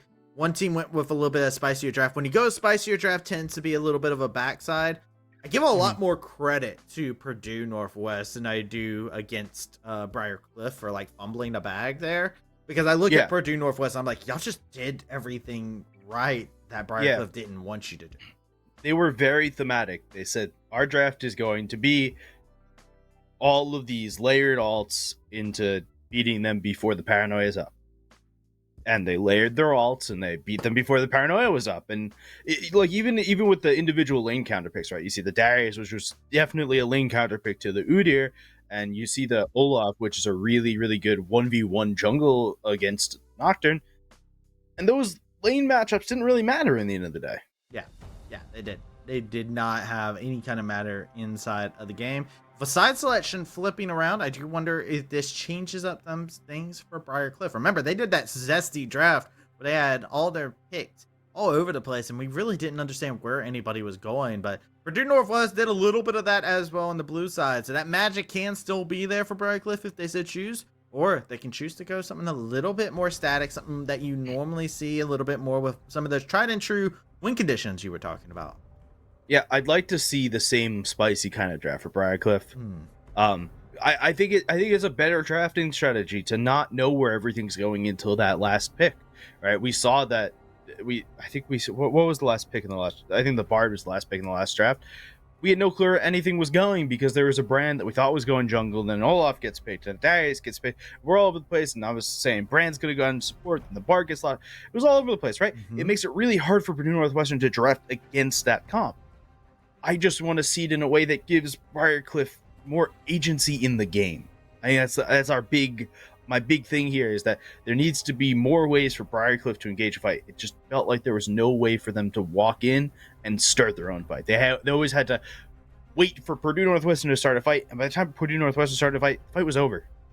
I like the adaptation that's came about here immediately from both sides. Udyr taken off the table, Brand as well. So Purdue saying that Brand is actually nasty. We had to play around it very precautiously. We're not dealing with it. Udyr for prank, it's disgusting. It's on the same level as the Gwen from the previous year. Get rid of it. And then the Nico as well. Just saying to Poner, please, no more Pop Blossoms, please. I think that Nico is actually more important than the Udyr because the Nico was a huge way that they got engaged in team fights. And I'm surprised we didn't see the Nocturne get banned. I felt that they had to play a lot around the Nocturne, but you only get 3 bans and you don't want to let the Ashe through. We saw what Toponer did previously with the Ashe, so they don't want to let that get through. That's a Seraphine. I like that Previously. Yep. Yep, that was banned previously, and now I'm in for it. It's a lock for the Varus to be associated to go into that matchup, and then you can just grab yourself somebody to duel out. I actually like the Jin Zhao. There's any kind of duelist would be great, but it is the Jin Zhao that is locked in for down. So already, there's more go buttons. Seraphine Ultimate, that Encore, great charm, pulls you in. The root on Seraphine, with one pick, we're changing entirely how Briarcliff University played in the last game. It's going to be fun. I'm hoping that we see something to go alongside it. I like the Seraphine like AD carry role, honestly. Yeah, I like it as a carry too. Yeah, so I like putting the Seraphine in like the carry position in the AD carry, and then locking in. You either want to do the Senna Seraphine is actually insane. Yeah. Or you want to do something else that has like long range, like grab, like a Swain or something of that like. I like Swain a lot actually with Seraphine. I'm a big sucker for that pairing, but that's a Rumble. That's our first Rumble in the MEC, I believe.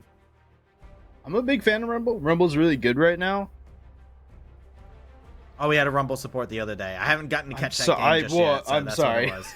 I feel like I Rumble need support. more context for no, that. I don't need any more context. No, we don't need any more context on it. We don't need any of the context on it. It's fine. It's fine. We'll figure that out another time. But for now, it's an Aatrox into what I'm assuming is a Rumble. Please do not make that into a thing. Yeah, please don't start support a thing. The Lee Sin's really good with the Rumble, though. I mean, like, this composition right now makes sense. There's a theme to this. It's the same layering theme Purdue Northwestern had last time. You throw the Encore down, you throw the Equalizer on top of it, deals a lot of damage, means you can't get out of it. That's all fine and dandy. I'm interested to see what the bot lane / support that comes through is, and what the mid laner is going to be. Unless this is Lee Sin mid, which is also weird. Yeah, I mean, we've seen our share of it a couple times, but no, I do think it's going to be that Lee Sin in the jungle. Mike is really good at the Lee Sin, actually. We've seen it time and time again now. Briarcliff is very confident. Yes! Otzi's Fiora. This is a character that was banned from them inside of week 1. Where's this Rumble going now? Mid lane. Mid lane Rumble? Yeah, it's really good. You always have the Equalizer ready for neutral objectives and whatnot. Oh, I like this a lot. This is a Zyra Seraphine bot lane. There's a lot of magic damage on this team. I like this. There is a lot of magic damage. Yeah, you have the Fiora who's going to be dueling around. It's been a hot minute for me to have a Zyra. I used to play a lot of it in the support role, especially. It does pair together really well with the Seraphine. It is a pretty nice duo. It's just very immobile. You are looking to poke them out so much in this bot lane, but the fact that it's going to be Seraphine carry means that there's a little bit more survivability on the Zyra's part, right? You have the shield, or if you've already got the shield up, you've got the double, the heal as well. So the Briarcliff are cooked here again. I'm enjoying the cooking here. And it feels like they have a better way to get in, right? The Zyra Ultimate, the Seraphine Ultimate, the Equalizer, all feel like good ways to get in. And always Lee Sin taking a Sonic Boom into the back line, turning around, war jumping, and kicking them right back into the rest of the team is always a good use of success there. I do have a little bit of a worry. I'm going to caution here. You were talking about you want your go button. You were excited for the Seraphine, right? Ward hop into inset play, right? That's always like the flashy move that a lot of people have been doing. Equalizer's a good follow-up. I'm a little bit concerned, actually, because you don't actually have a ton of range outside like Seraphine Zyra that you really have to work with. So you have 2 melees and then, 3 melees over here inside the jungle, top, and the mid lane. Your range is actually pretty limited inside of some of these fights when you're not relying on the Seraphine Zyra. Your go button is definitively Seraphine and nothing else. You do not have any other options. That is a skill shot that you have to hit your shot onto. And Purdue Northwest has shown that they can adapt to saying, hey, we don't need to cluster inside of these choke points. And with assassins on the prowl, a Varus shooting arrows from off screen, like, that's a little scary. The nice thing is, though, I think the Purdue Northwestern go buttons aren't as good as they were, right? your goes are Xin Zhao hitting a skill shot, Akali hitting a skill shot, or the various chains of corruption. There's not that same Bartle or Bardalt, but we saw a Bard last game, so I'm not pushing a Bardalt yet. I am. I've seen Toponer's Bard. Toponer's Bard is something that needs to be talked about. It's pretty freaking clean. I'm excited for it, and I'm excited for game number 2 here between Briar Cliff on the blue side and Purdue Northwest. This Rumble mid lane is, I don't know how I feel about it yet. It's good. I'm telling you. Okay, let me phrase that. I don't know how I feel about it into the Akali yet. Akali feels like someone that can take advantage of a Rumble in mid lane. Can it? Because you flame spit into the Shroud, right? Like, you go into the Shroud, and it's just like, ha, I'm in the Shroud, haha. And then you just turn on the flame splitter, and all of a sudden the Akali's like, ow. It actually hurts. That's fine on one hand, but if Akali just doesn't, it just goes in off the flame splitter cooldown, then it doesn't matter. Yeah, I mean, I guess it. I mean, for what it's right? worth, that sounds really simple when I say it like that. It's not that simple, but I don't know. I mean, I get your idea though. I totally understand. Like, if you go in off cooldown, sure, but I feel like that's one of those things where it's just like, yeah, if you do that with a lot of different matchups, it is going to come down to how confident is Cameron inside the mid lane, playing so many unique champions so far inside this MEC season.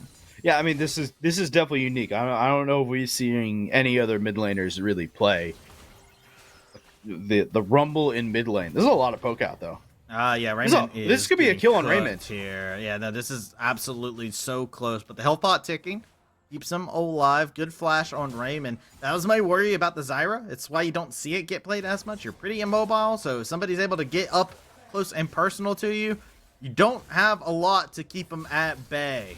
Okay, I've got some dark tech I got to talk about really early on this Seraphine. If you're playing a more supportive style, a more frontline-y, you want to tank up the rest of your team, okay? And you want to play a protect the president comp. You already have the magic damage elsewhere. The Zyra is going to deal some magic damage regardless, and the Rumble's mid lane with magic damage. If you build Kanik Rukern on Seraphine, it acts the same way that Rylai's acts on the E. So for those of you who don't know, Seraphine E says, if you're already slowed, you get rooted, and if you're already rooted, you get stunned. So it means that on a double cast, you root the enemy, and once you get a Rylai's, your first cast already slows, so you insta-get the root from any E, regardless of double cast or not, and once you have the double cast, you actually get the stun. So if you build Kanik Rukern, you actually get the W's double proc on every W. So you get the enhanced healing and shielding on every single W with the Kanik Rukern up. It's a really weird, really nerdy way to play the game, but if you're playing for buff your teammates up, it could be an angle for Zero here. I mean, sure, I get that, but then you do lose out on a bit of range. But a magical journey later, and hello, Raymond. Hey, remember, you did just blow your flash, right? Yeah. Okay, we're going to go ahead and pick up the kills. Quick and easy, just like that. 2 kills off of the gank to the bot lane. So forget about everything I just said. Yep. Take it all back. That's not going on this game. Seraphine now is going to really need to build some amount of AP to start shoving waves and getting forward in this, because both of them dead early is brutal, and you're playing against this Varus, which is a really poke-heavy champion. The bad news is it was super early on, so when you go back at this point in time, you only are able to grab the tier, right? So like, you're not even grabbing anything really great. You're just grabbing the tier onto Seraphine, making sure you have that mana to try and keep that wave clear going from a long range. And you're kind of playing back a whole screen, right? Like, you're a screen's distance away from the minion wave, it feels like, at all times. Because now they're going to have so many advantages in their favor. And check it out, Varus went teleport. Wind King went teleport to match the Seraphine in the matchup. Did not go traditional, like a defensive summoner in that regard. They said, nah, we want to match you. Mono Imano teleports back in and solo laning. What a wave Prank has here into Oxy in the top lane. What a wave. It's suffering. This is massive. The other thing is, it was a great back for Winking, because not only was he able to buy boots, which is really helpful for Varus, he gets to evade some of those skill shots from the Seraphine and the Zyra, but he got the serrated Dirk. lethality is really good right now. Lethality poke is really, really good. That's why Varius is such a high pressure, high priority AD carry. And so because of that, it means it's even more pressure for Seraphine to get something done. And that tier, it's a long-term item. It's not something that's going to help you survive right now in lane. It gives you, I think, 5 damage on a minion auto, as well as the mana stack. It's good for all that, but it's not going to help you survive the lane. It is. It's a good back with like a ruby crystal, right? You use that plus a ruby crystal to build Seraphs. Ruby crystal somewhere in that thing, if I remember correctly.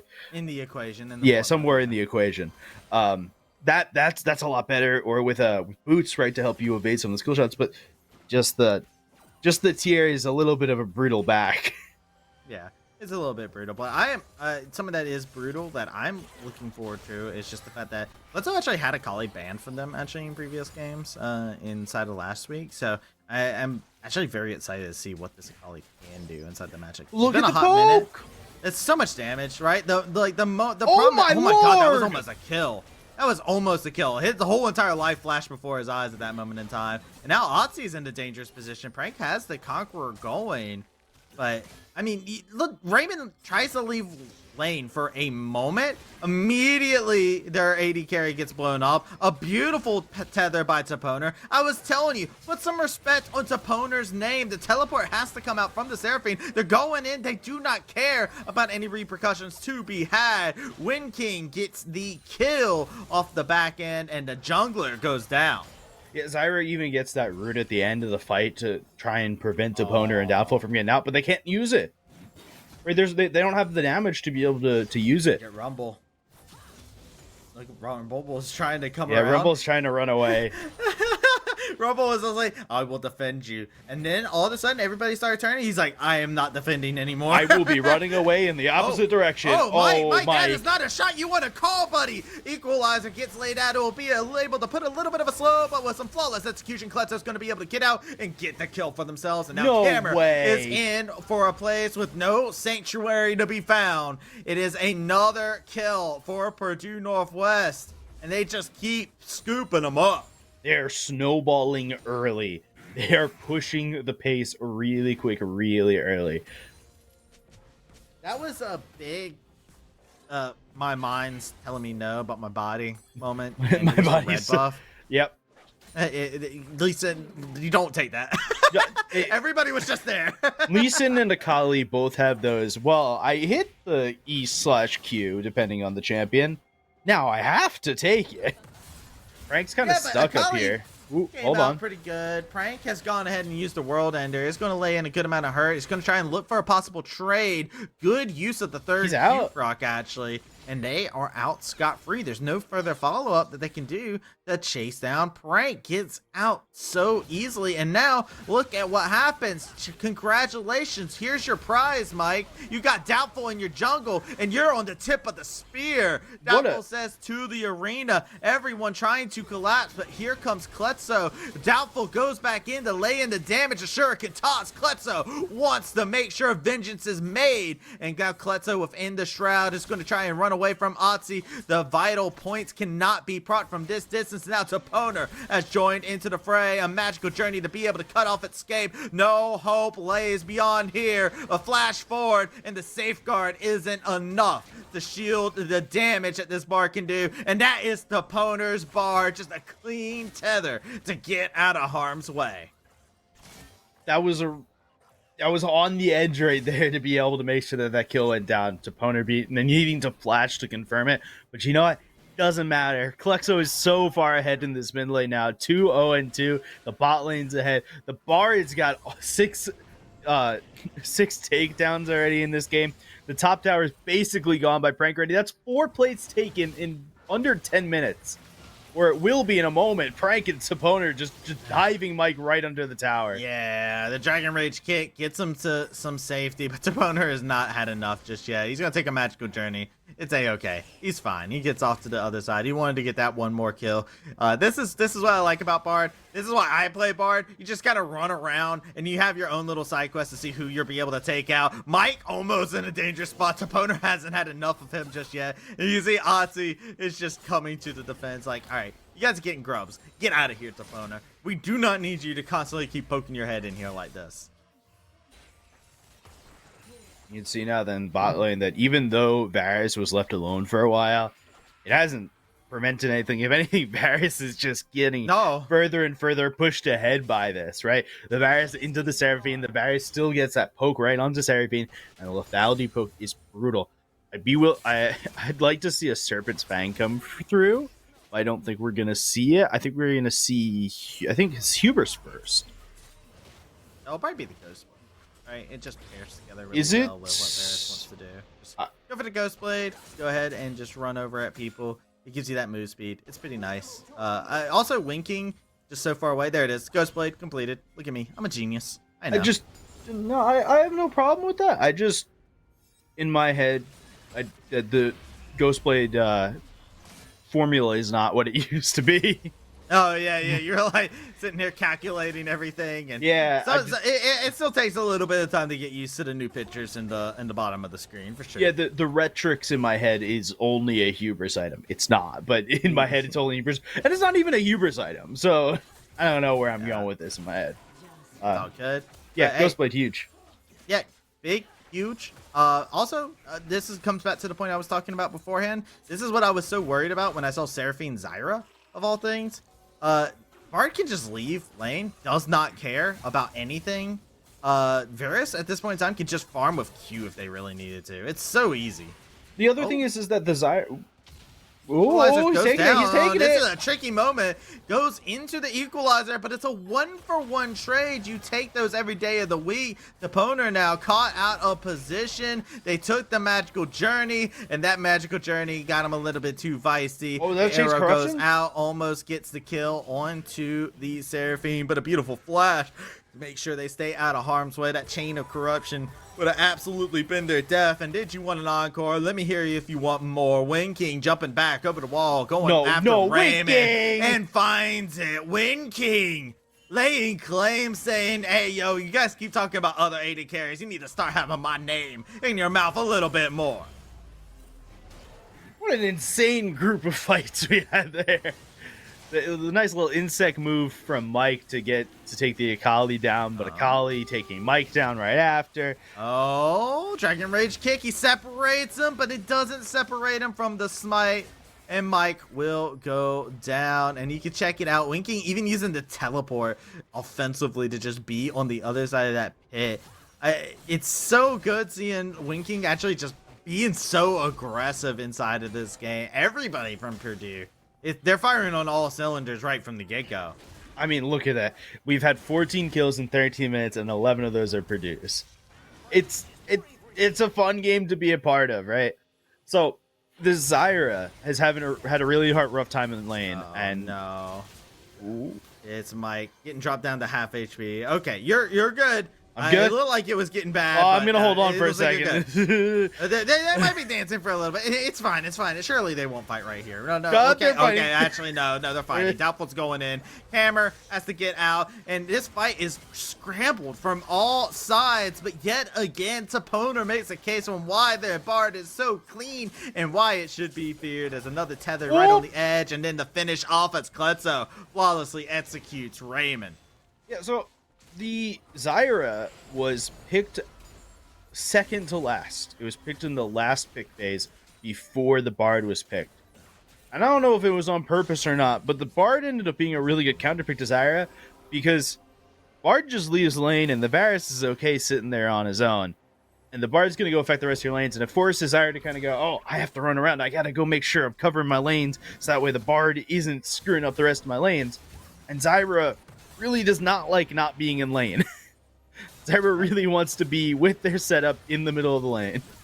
Oh, Grand Challenge laid out into the top side of the map. Oh, the Dragon Rage kick. He goes Prank flashing forward, said, bring it back here, boy. I'm not done with you yet. Kletso over onto the flame. The teleport comes in. The equalizer the route to make sure they stay there, and they're burnt to a crisp. The Konoichi goes down. Kletso has been slain, but Mike's HP is dropped down into critical condition. Doubtful finishes it off, and yet again, Seraphine, her concert falls across deaf ears. Raymond, I don't recommend getting close to the wall like that. It is not a great place to be at. Doubtful will find you, and it's a triple kill for Doubtful. Purdue Northwest will not be stopped. Storyline we need to follow for a minute here is that Prank is at a 200 gold bounty for farm alone. He has tried to get involved in so many fights. He has been involved in Fiora diving him like 7 times and still has no assists, no kills, no deaths. There's been 20 kills in this game in 50 minutes, and Prank has not been part of any of them. This is the top lane experience, and now he's going to jump in. Now he's been involved down.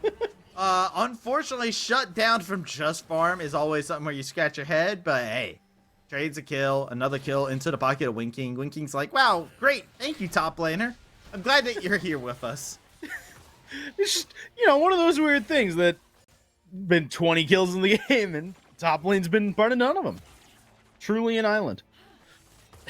Yeah, welcome to the top lane experience is what I have to say about that. Is like you said, it's over 20 kills into the game, and a lot more feisty of a start. It just feels like Purdue. They found a window of opportunity, and they never let that window be shut. Now they have a controlling lead. It's almost 10K in their favor, Matt. Yeah, no, this especially really early. 10K of a lead is insane. It's close to 9, but we're splitting hairs at that point.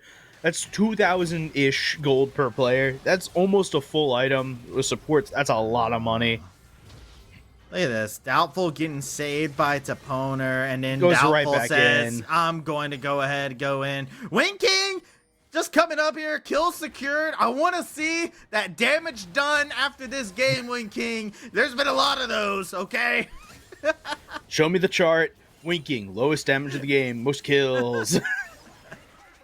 There's been a lot of those piercing arrows coming through just at the very minimum HP. It has been, it does feel like it has been the Doubtful and Winking show here. Of course, Toponer inside of game number 2, though, has been so very impressive on this Bard. Cleanest Bard we've seen so far in this MEC season. Can we shout out Klexo and Prank for a minute? Prank had a CS-only gold bounty in this game. We just got done talking about him. He's in misery. He died. It's fine. Klexo was winning one-on-ones against this Rumble and absolutely messing with him. Well, he messes with him by getting away yet again. And check this out. You want to talk about Kletso? He barely got out alive. You know who's stuck here fighting 1v3, brawling out? Doubtful. And the cavalry has arrived, and now Doubtful is continuing the onslaught. Unstoppable on the plate. Camera nets up. Double kill. Another notch in the spear from Doubtful. Hey, Klexo came back at the end. Yeah. Just ran away for a little bit. Yeah, he was at the camera. Hey, look, guys, I help. I'm here. My little void mites. They're helping with the tower. I like the Lichbane first item, by the way, on the Kletso. Where he's just going in and auto trading. I mean, that's all it is against this Rumble, right? It's hitting the Q, getting that extended range auto, and using the Lichbane proc on it. It's really nice. This is a really big Rift Herald. That was a huge Rift Herald. That took like 2 towers and an inhib. Oh, goodness, they're not done. Doubtful! What are you doing inside this fight? The Encore goes wide with a 7-11 split there. Otzi goes ahead and finds himself getting dropped. It is just all members of Briarcliff. The HP bars are critical. They're trying to win. They are blinking red. They're trying to Northwest, they don't have minions. Or They're else coming they in. would at this They're coming current in right moment in now. time. I mean, they're coming in, but you can see Poner's even over here just like, guys, I got a portal. We can go. But No, they're want to making end the call. They're trying to making the sub 20. call. They're going to go for the sub-20 game. They want the speed run. As they saw what Grandview did on the other game, the other series, they said, let's see what we can do. Let's see what we can do to go faster. Winking gets dropped down low. Kletso in the back line, defending him off of the base. Kletso going to find the kill on the camera, and they continue forward, but Kletso on a sliver of HP survives. Otzi throws out the challenge, and Doubtful getting dropped yet again. The magical journey is there, and now the rest of the team is going to follow Toponer as he makes a beautiful flash over the wall. It's out just fine. They tried to close out the game, but not able to do it all the same. And now we're at the 20-minute mark coming in. Baron spawning But with everybody getting wiped out at that instance, there's not even a Baron for Briarcliff to take. They're just going to have to take this dragon. Yeah, the Baron's not even up yet. It's about to be, but it's not up yet. Insane. Little did we know that when Riot said we're removing stopwatch, we're putting it onto Seeker's Arm Guard, we're making it more expensive and harder for a lot of people to buy, that the answer would be just draft stopwatch. That's what Bard's been great for this game. It's just been Doubtful's personal stopwatch. Every time Doubtful gets into a really bad position, Bard right over the top. Cavalry comes in behind. Yep, and you can even see it at the very end of that. You get Dragon Cool Beans, cool story. Mike is still dead. Otzi is gone. They're going to go ahead and just throw out the ultimate from the Bard onto their own tower there. Like, they're just toying around with their food a bit here. Prank, just like, I'm a top laner. I'm just going to get chunked down. The charm comes through. No dancing to be allowed, though, as Winking comes around and assassinates Seraphine from behind. And now we're back into what we saw a minute ago. Hey, yo, you like turrets going down? You like inhibitors going down? Oh, a Baronetsis? Oh, that's it. That's the game. That's the game right there. Yeah, it's going to be. The Chain of Corruption comes in. It is at 4v3, but Kutzo has rejoined. Varus damage is unadulterated as the double kill comes out. Winking getting burnt to a crisp, but your tribute for the greater good. It is Purdue Northwest. Winking finally finding their first death inside the game. Everybody did a little bit of dying inside of it for Purdue Northwest, but Briarcliff, they do fall 21.5 minutes into the game. 42 kills in under 22 minutes. A 21.5 minute demolition by Purdue Northwest. Yeah, I don't know what else you can say there besides, like, Purdue came in and was just, they played so absolutely clean. It's like their foot was on the gas pedal and they didn't stop. They were like, all right, this time you guys can't stop us from doing this. You guys don't have anything to catch us in a cluster. Opponent's Bard was great, but Winking, insane inside the game, and Doubtful as well, just absolutely godlike. Everyone was good, right? There was not a single, like, there were a couple of misplays. Obviously, there was no way to have a perfect game there. The one that comes to mind instantly is Prank getting hit in a 1v2 when he's got that farm bounty right before the Ripchild fight. On the other hand, if that's your issue, that he gave over 200 gold from a farming Aatrox that hadn't got involved in anything and survived all lane, and you still won the game with 42 kills in 21.5 minutes, I'm not really nitpicking that much anymore. Like, I'm nitpicking. There's not much to do. Like, no, I don't think you can nitpick. I don't think you can. I mean, Briarcliff, they cooked in the kitchen, right? But it got sent right back to the chef. And then all of a sudden they were like, all right, man, what do we do here? The guy, they rejected our dish. And then here it comes, Purdue Northwest. They come baseball sliding across the counter. And they're like, I sent it back to the dish because I want to show you how to cook. And they were the ones that were actually able to do everything onto the Rift. Some of those strong picks that we have seen from them time and time again that were taken away, banned away, just clean stuff from Purdue Northwest. But, Mecca, that is it for us on casting games. We do have a interview that's coming up, but before we get to that, I heard that you want to have a quick word about a specific article that's out there. Yeah, so as Travis told you earlier, Unified's been doing a lot of these articles about the top 5 important things with running esports tournament. So the one thing that's really important to manage ahead of time is the scope. There's a lot that goes into running an event like the MEC Clash or the MEC Championship. And one of those important aspects is setting the scope of your event, like setting your goals, balancing your profit with your expectations. If you want to learn more about how people power an esports event, type !top 5 into Twitch chat and check out our article, What It Takes, Top 5 Things Powering Esports Events. We'll be back after a break with an interview with someone from the winning side of Purdue Northwestern.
what cycle got banned, bro? Hello, everyone, and welcome on back to the MEC. I'm Travesty. I got Mecha. I got Doubtful here. Doubtful, is that the Pikachu? Is that the prank Pikachu?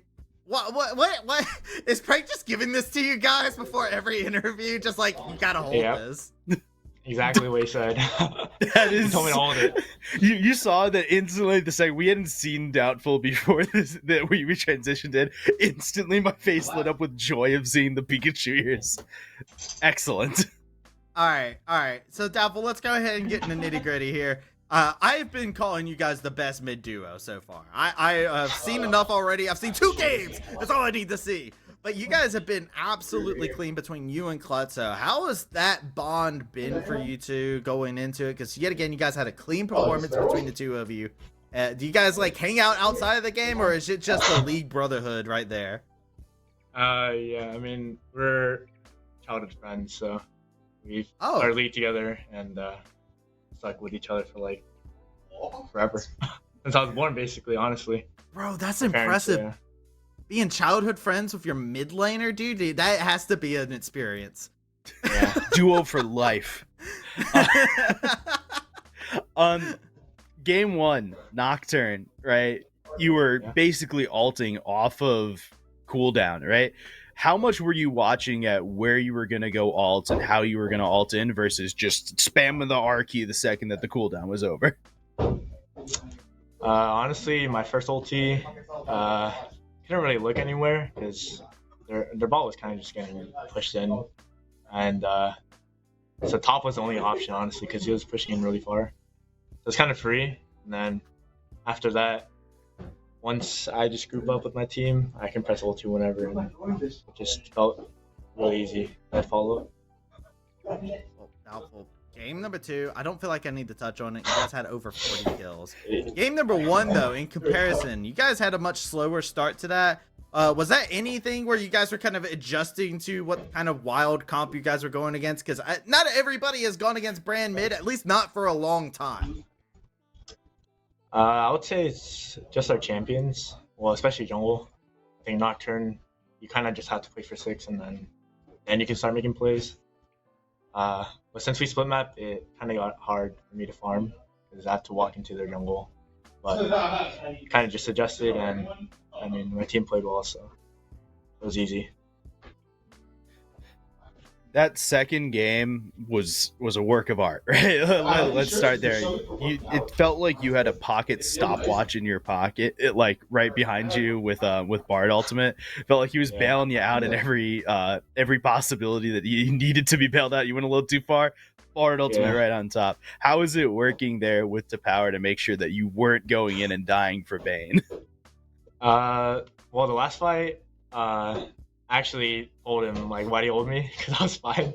But prior to that, every time he ulted me, I think it was good because Rumble could kind of just one-shot me because I didn't have items at that point. That was the fight where you like just basically flash forward. You're like, "What, dude? I'm fine. Let me get back in there." Like, I mean, you immediately picked up a triple kill. That's fair. That's great. Let me get an idea. I want to get to know Doubtful because I think this is my first time getting to actually talk with you, Doubtful.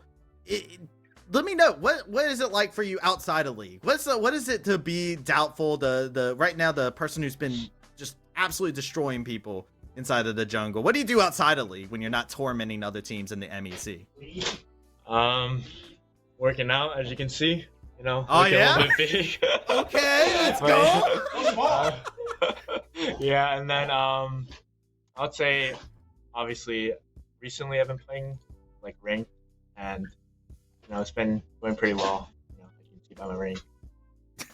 I'm starting to enjoy the game a little bit more because of CeeLo. Yeah, that's what we love to hear. Well, Doubtful, before we go away, is there anything you would like to do? Any shout outs you would like to give out? Obviously shout out to my team and Quez for drafting. And then I shout out to every team that we versed because it's gonna be a free win for us. 2-0. Those are fighting words. Hold on. Shit. He's gotta figure it out. This way. We do the same thing. We'll do a 2. I got the 2. You do the dash for us. Yeah. And then there's We got that. Oh, there you go. There you go. All right, there we go. Easy. We're going to make sure to call you on that. I'm going to be checking each game now for Purdue Northwest. If it's not 2-0, I'm going to have some questions, so you better be ready for whoever's coming up next, okay?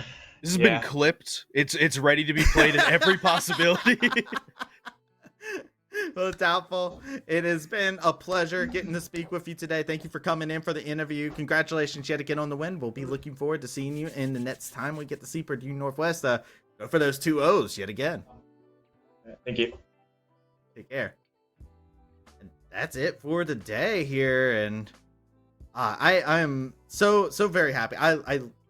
Doubtful's really cool. I do love the, I work out ordeal. Like immediately just gets large.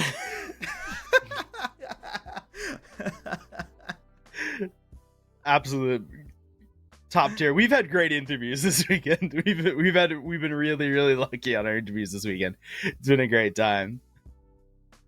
Good to see and love to see. Also, I love to hear the news that enjoying league a little bit more because of CeeLo. That's heartwarming. That's right here in the chest.